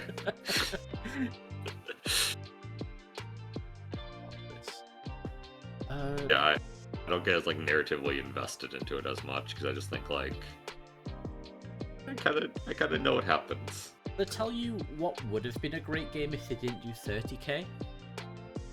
If they did 50K. Warhammer: The Great Crusade. So you could play as all the legions. They're all loyalists. So I could play as the Lunar Wolves. Yay me, because I like the Lunar Wolves. And you could introduce all the alien factions that they fought during the Great Crusade. Imagine all the cool Xeno models you would get from Games Workshop then. I mean, that's- Mega Arachnids. Yeah, the Mega Arachnids, for example. You could do whole factions, and I think it would be amazing. Yeah, it would be really cool, but GW is afraid of success. What were the guys the Iron Warriors fought? The Rud. Yeah, the Hood. I mean, you could even do like, human factions are trying to stay like Yeah, free you can from have the Imperial. Yeah, pre-imperial civilizations. Could you imagine them as a miniatures line? Yeah. Oh, you can even include squats. Yeah. You can have Eldar. Imagine that. Imagine that 30k era Eldar. I know. And Orc. And orcs, yeah. You could even use the 40k models. I doubt orcs changed that much. Yeah, I think this is the one thing that I don't like the most about Horus Heresy, and the one reason why I won't play 30k is that they have. It's like they go like, no, we're not gonna have any Xenos factions. What were the two? It's like, what were two of the biggest factions that were still around during the Horus Heresy? Eldar and Orcs. Yeah. Right, Eldar literally have entire secret civilization messing with humanity. It's like, I lost track of how many times the Eldar appeared in the Horus Heresy novels. Quite a few. I always loved Eldrad trying to think he could talk Fulgrim out of it. Oh, he gets super angry. The Yellow gets super angry the second they see him with that demon sword. I remember reading the book. Yeah. I just always think it's really funny the logic of Eldrad just being like, "Hey, Fulgrim, you need to betray your favorite bro, for me, the Eldar, the species that you guys have been killing because I foresaw a bad future. Go kill your brother. Go kill your favorite brother." Yeah, I mean that's Eldar for you. It's like don't listen to yourself, self little monkey. I know I am your better, so therefore I know more than you. That's pure Elder. What? Why is he destroying Maiden Worlds? Who could have seen this coming? It's like why on earth did he react so hostile for me stating the facts? Or why Afterworld? In Horus Heresy First Edition, you could just use any of the Xenos codexes since they were just using the 7th edition rule. Oh, okay. Yeah, Tau and Horus Heresy 1. Tau in Horus Heresy. I actually did do that. I can wholeheartedly say that was a really dumb idea. Because the Horus Heresy codexes are way more powerful than the 40k codexes. I guess your Tau got curb stomped. Oh no, I was playing Dark Elder and I was playing Dark Elder at the time, and I went up against Imperial Fists. I didn't kill a single thing. Oh god, not a single model. I did not kill a single Space Marine. I was my entire army was wiped off the board in like half my army was wiped off the board in turn 1. Then after that, it's like no matter what shots I did, they had. I think they had something like reroll 1 armor or something stupid like that. Yeah, and it was just like after that, it was just like meh. I was just like, why did I even bother? That sucks also because Drukhari were definitely a classic opponent during the Great Crusade. Yeah.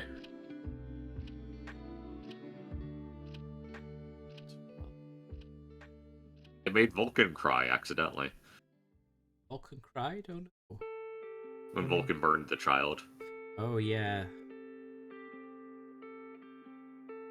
It was fine. It was fine. It was an Eldar child. I'm It was an Eldar witch child.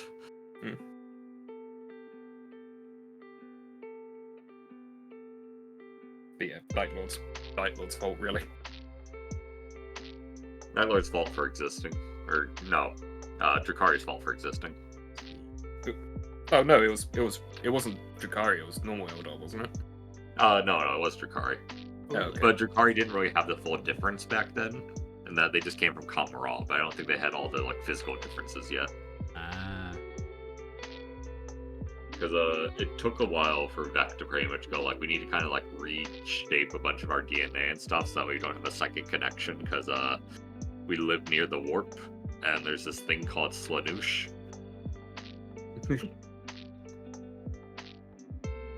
Not so much that 30k units are stronger, more that all the units are much cheaper because designed for Marines, the expendable chaff, so an elite that would cost a quarter of your army in 40k, half as much in the...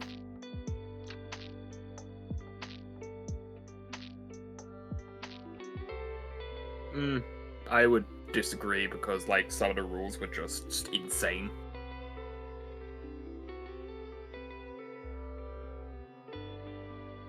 I remember once, shortly after the Tau Railgun came out, there was someone making an argument that no rule can be insane during a dice game because someone can always roll a 1. And I was just, I have rolled many 1s during games. You know, the opponent is also equally as likely to roll a 1. Yeah. That is the fair thing about dice.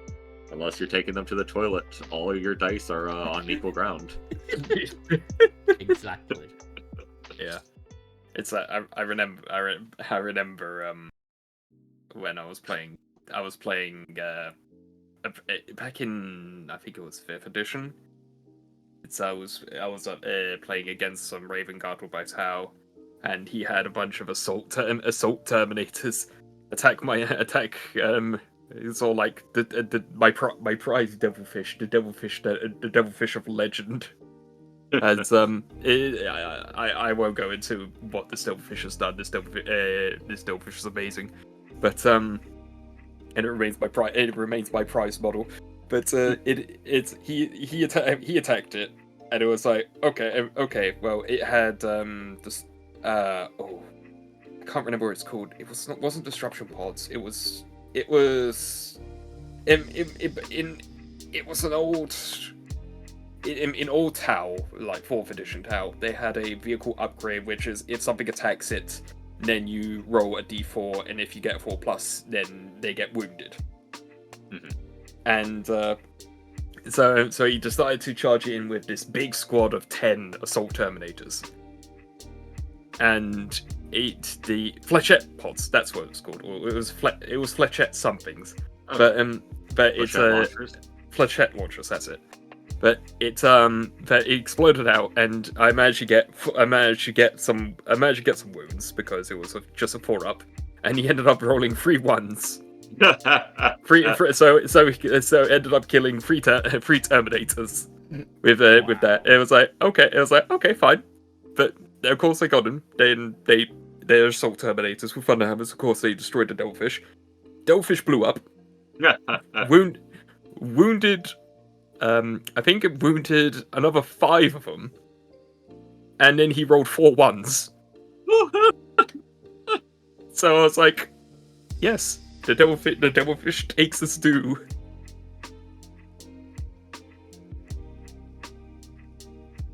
It was great fun. You can't even be mad at that. No. Just the idea of all these assault terminators, elites of the chapter, centuries old, and the toughest armor they can get, just getting absolutely eviscerated. Yeah, but no, it's like it's all throughout. Because I started in 5th edition, and all throughout the sort of like the games I was playing all through 5th edition and the start of 6th edition, which was like 2-3 years. I was playing with 4th edition Tale, and it was a slog.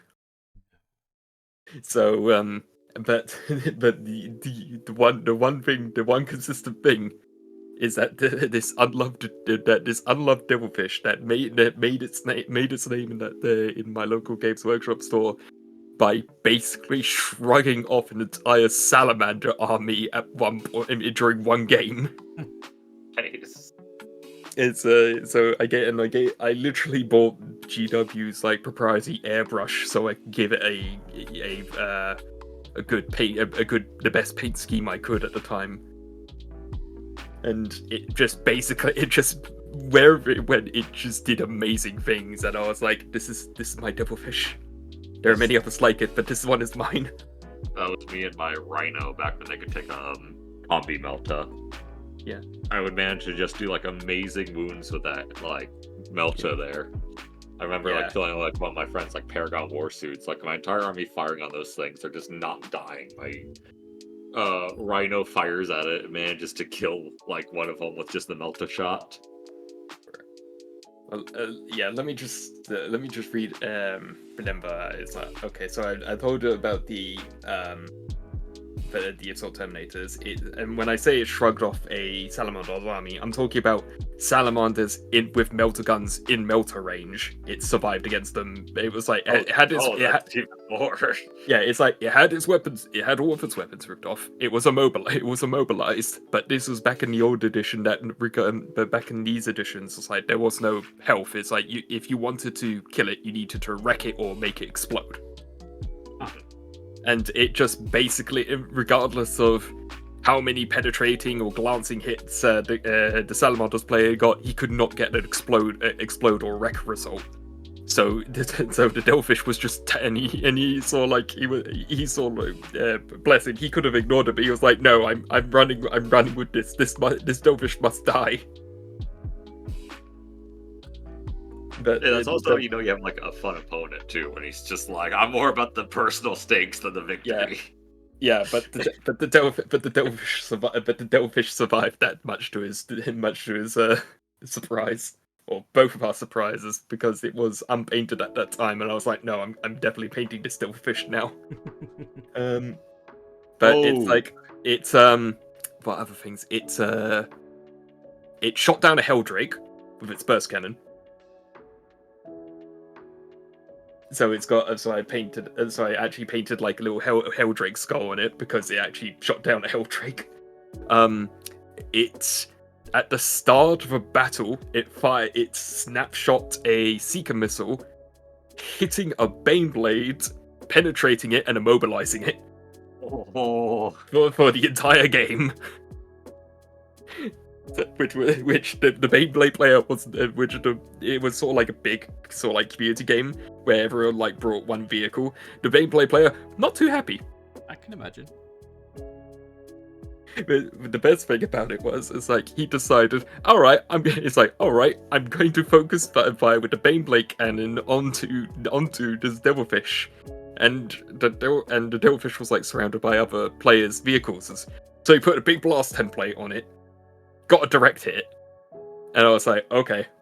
And he was like, okay, penetrating hit. But I was like, okay, I get my cover save because he's got disruption pod. And he's like, but you don't because it's ordnance. I said, but is it ordnance barrage? Which it wasn't. So I got my cover save, made the cover save. The other vehicles around the Devilfish weren't so lucky. And so at the end of it, this one Devilfish was completely unscathed, but it killed a land speeder, 2 dreadnoughts, a rhino, and a predator. Wow. That is an awesome Devilfish. It really is. It's great. It's like even if Devilfishes aren't that, even if when Devilfishes weren't that great, it's I always try to find a way to add the Devilfish into my army. I've been keeping track of my Chaos Space Maid and things she's killed. Because I love that girl. I still forever thank you for sending me the 3D print, Zan. You are welcome. She is hilarious to bring to matches because people just don't expect it, and then it's really funny throwing her up against like serious characters, and then her killing them. Wow. So I've got a kill list for her, just in memory, and I know she has. In one of her first matches, she killed 3 dreadnoughts. Wow. Like big dreadnoughts. She just kept going, like, she didn't like take them all from like full to nothing, but she just kept going from dreadnought to dreadnought, just destroying it with her like chosen squad. Like either tossing grenades and like blowing it up that way, or going into melee and just like cutting it up, and because her axe is devastating wounds. And it was painful there. She has dueled and killed Varnius Calgar. She slew the Emperor's Champion from the Black Templars. Wow. I had a personal duel with her and Lamartes against each other, and she managed to survive his attacks, making the armor saves, and then killing him. She killed a Baneblade. Well, That she charged to a Baneblade just under half health, and because of the re-rolling hits and wounds, she got enough mortal wounds with devastating hits to completely eviscerate the thing. And she killed 2 Lehman Russes in one match. okay, that's impressive. She hasn't always survived these engagements, but it's been funny, just like all the things being killed by a Space Marine in a cat maid costume. Yeah. Elias over that Terminator story. It's like the reason why I like my Devilfish is like even when it dies in my favor. Nighthawk X-ray stun showing 13 core. They're well done, Ooh, they're Neko. looking cool. Nice job, Neko. They look fiddly put together. Looking That's old. what's- In yeah, miniatures in it's my like server. Yeah. I'm always happy to see more AOS love.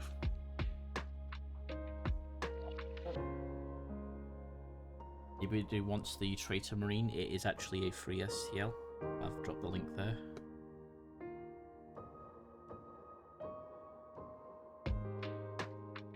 Get your own Chaos Maid. She is awesome. Chaos Cat Maid. Yes.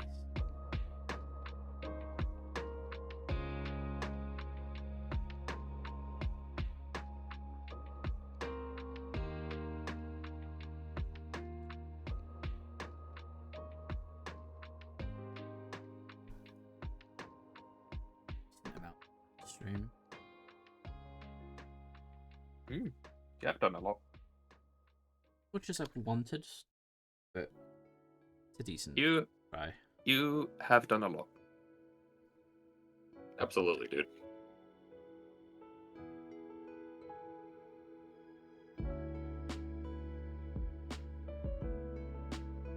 Yeah.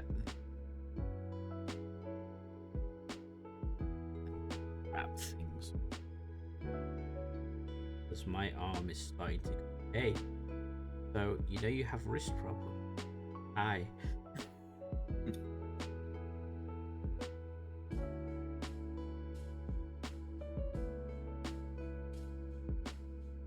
The downside to my left hand being my dominant hand, and that also being the hand that I have the nerve problem.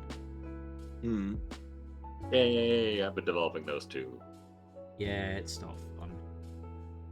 I got some stuff with my muscles in my right arm because I was doing things wrong at work.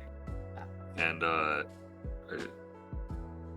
every once in a while when I like sleep or like stand wrong or something like that, I just like can't bend my head to the right, and it hurts to lift things up.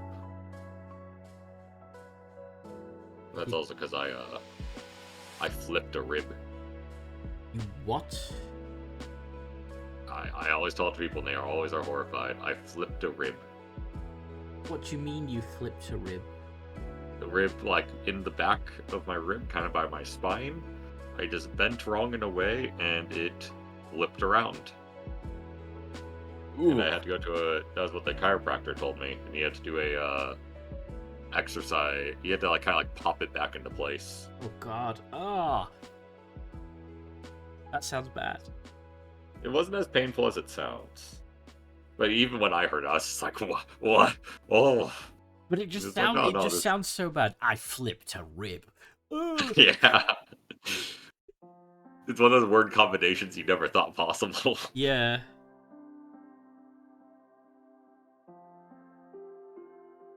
And yes, It I looked do a good.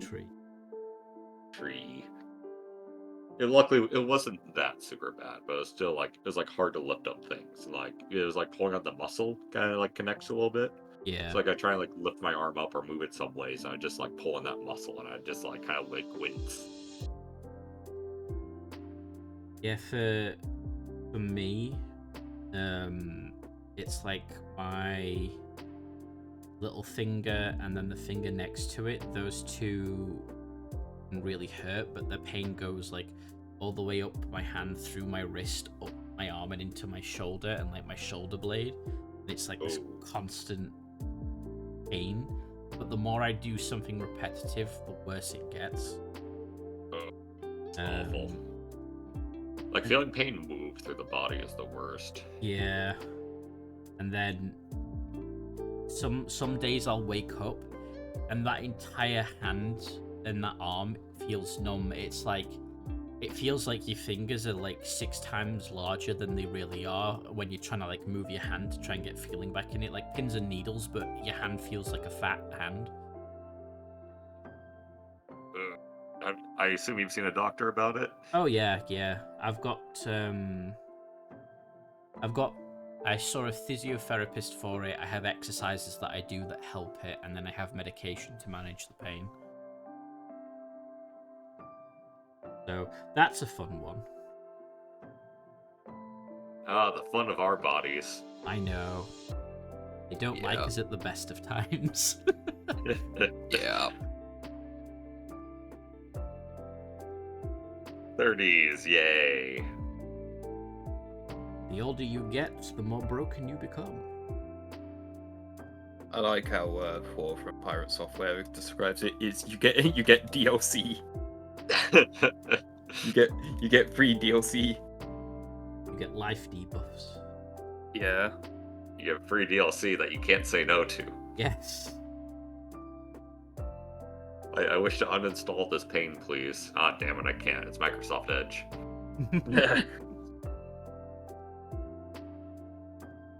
Number one use for Microsoft Edge, downloading any other browser. I had it recently with my computer where they forcibly opened up Microsoft Edge, being like, "We did an update. Make Microsoft Edge your main browser," and I couldn't hit no. Yeah. There is no button. So I had to hit yes and then go in and be like, no. I couldn't close it either. Oh, that's annoying. I literally had to hit yes. And I was like, do I throw away the computer or do I hit yes and then just hit no later? Former was tempting. You can at least uninstall it. I haven't been able to. Oh, that's not good. I uninstalled it once and it reinstalled itself back in when an update happened. Oh yeah, every Windows update will reinstall Microsoft Edge whether you want it or not. So it's one of those things that you have to just keep doing. Oh, Sayori, my mom has a rod in her leg. I know about that. Yeah, my mum, she fell one year and broke her leg, and now she's got a blood through her leg. But then they didn't do the surgery properly, and they had to take it out, clean it all up, and then put a new one back in. Which, that's awful. Yeah. My mom got into an awful car wreck that ended up breaking both of her legs, and she had to get a rod put in one of her legs because of that. And so we always joke, now you can smuggle things in the airport. This is my family's guy. We have to make light of it. I assume it's one of those, it's made of that... Is it stainless steel that doesn't set off metal detectors? I can't remember which. I don't actually know. Most metals will generally set off metal detector. Oh yeah. I just thought there was something they did where it doesn't set off metal detectors, but maybe I'm wrong. Sorry to hear that, Sayori. No, I was afraid to remember. After so many times, yeah, that's not right. I remember for some reason my elementary school, they had they had big talks with us about scoliosis for some reason. Huh. And they showed us the effects of it. I don't know why they kept talking to us about it, but it was painful stuff just to look at. So my condolences. I imagine it's because while it's a condition you can be born with, it's also a condition you can develop through bad posture. And I guess it might have been to try and scare kids into having better posture. That makes sense. They're always trying to scare kids. Yeah, it's like over here they have adverts for road traffic safety, and they're always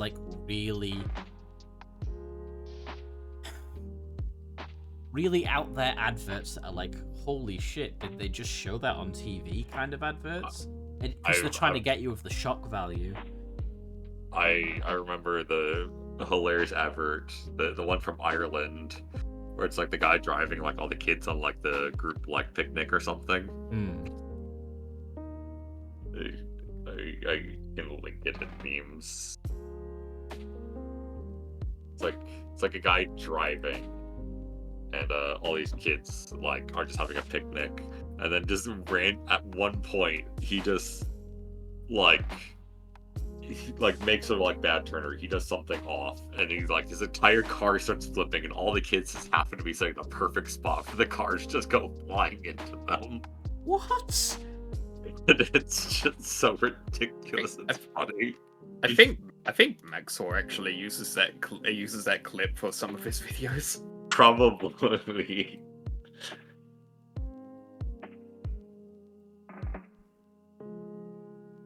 That just sounds wild. It is. I'm gonna put it in memes.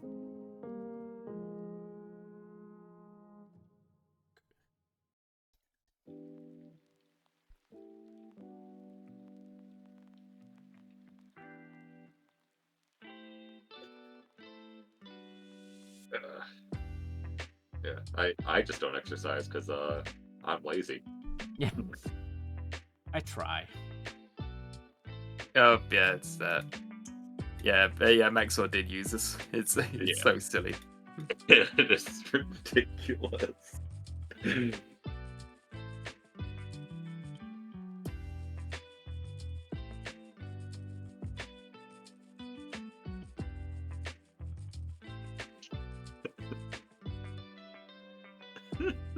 Okay.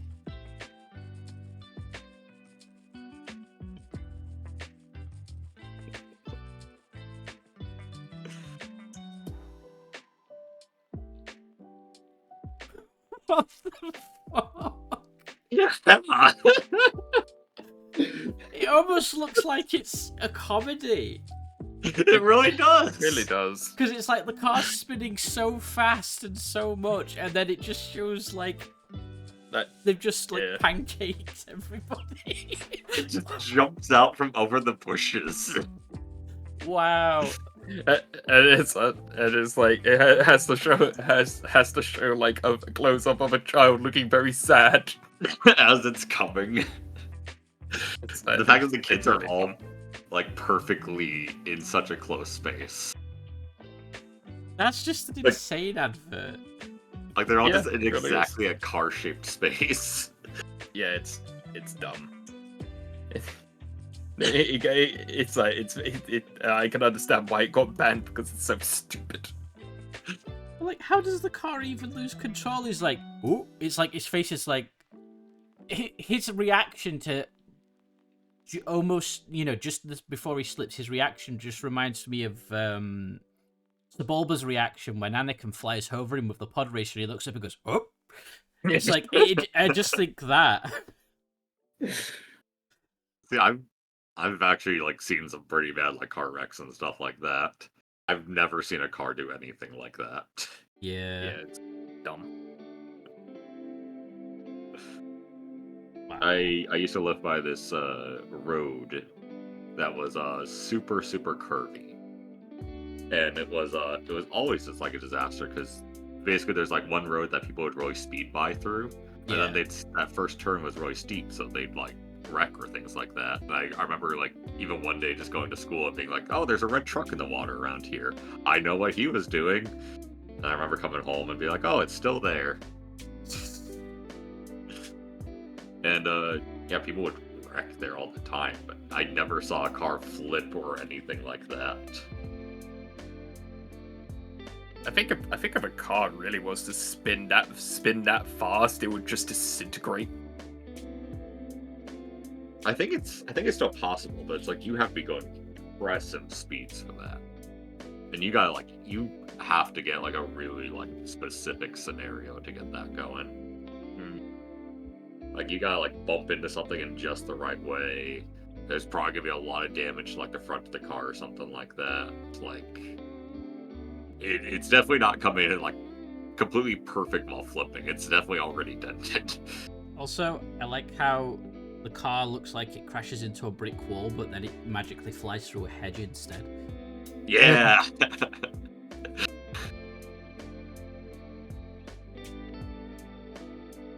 It's like the driver was a wizard, so he thought, I'll change it into a hedge, that'll help.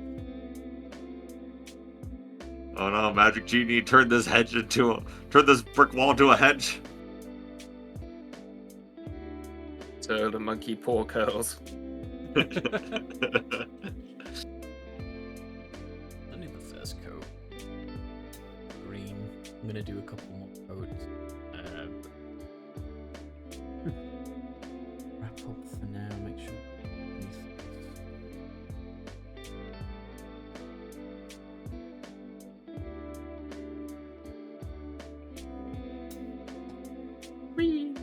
Yeah, it's coming along very nicely.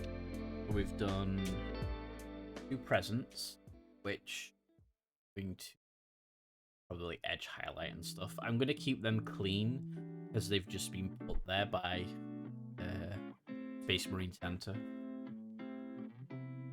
I've at least done a couple of coats of red on that. I just want to get another coat on it and then I'll do all the first coat of red on his hat. And obviously tree, and then this, which I'm honestly really happy with. Come out better than I expected. Oh, it's coming out wonderful, dude. This is Yeah, what it to be looks proud great. It looks very good. I Like just this. need to do the pipe, the duct work. I've got a rubber black, so it dries like a black rubber color. So I'm gonna do that for the pipe. I've varnished those 2 with gloss varnish. Then I'm gonna put the transfers on, and then matte varnish over the top, and then that's those as well. Transfers. Oh, I'm liking it. I don't know what to do with the fireplace though. Could just sort of like do like an orange, but then fading into like a brighter yellow at the center. Oh yeah, I could do that. Yeah, that could be good. Then I might do some object source lighting on that little light. I don't know how you would do it, but if you could make it like there's a hand on the inside, like pressing. Oh god. Oh, that wouldn't be too bad to do. You've just got to kind of like copy a hand like that. Just like maybe in like black soot. Yeah. Yeah, just like literally just black, because that's what it would look like. Yeah, yeah, I might do that actually. Yeah, I'm dead chuffed with that. Who put the Gretchen in the furnace? So that's that. Yeah, no, I would be surprised if this gets featured in a white dwarf. Nah, it's a 3D print. They don't like 3D print. They've actually done some 3D print stuff. Oh my god! What? I'm giant. Yeah, Help me! there's a giant cat. The cat's coming. Wait till she awakens. The giant cat, Endless no! slumber. I can't even change my Discord icon. We'll get you a Discord past reactive. Discord, and I have to be family friendly because there's kids in there. We'll get you a Fugi. Or what was it called? Fuji. They're called Fuji. I think so. Yeah, I reactive by afraid you meant Fuji Funko Tech. Pop. Oh, we'll get you your Cornet, but as Padaru. Oh god, I would pay money to get Padaru Gory. You should poke Demon. You should poke Captain Diavol, because he's been doing that. That's your Missions. raid, actually. I very much would, but unfortunately I need to go get minis primed, and I also need to get groceries. Get groceries then. Okay, I'm going to. Right, well, I thank you two realize for I- joining me. no problem. Thanks for having me. Yeah, it's been nice actually. Yeah. Actually done painting after 500 million years. In the same time, I mean, it's 40k, so time's appropriate. Yes. I gotta wait for Sayori though. What's up? What are we waiting for? So it's- Oh, it's because D's raiding someone else, that's why. Oh. No, my plans! Your plan. Your well-laid plan. One day we'll raid D. Yes. That is fair. Well, you know what? I'll just go raid the same person D did then. Fine. Yeah. Did that not? There we go. What are they doing? They are playing Psycho Pump Gold, whatever the heck that is. I think I've heard of that. I think it's pretty psycho. Slash raid them. Right, we'll go raid them as well. Okay. It is a different category, but it's a video game and they're a friend of D's, so why not? Okay. Right, well, thank you everyone for joining us today. It's been wonderful. We'll do this again soon. And other than that, have a great weekend, and I'll catch you all next week. Yeah. Right. Bye. I have socials. You guys want to plug anything quickly? I'm good. I'm not doing stuff. Okay. Life's too busy. In that case, yeah. Catch you all later. Bye, everybody. Bye-bye. Bye.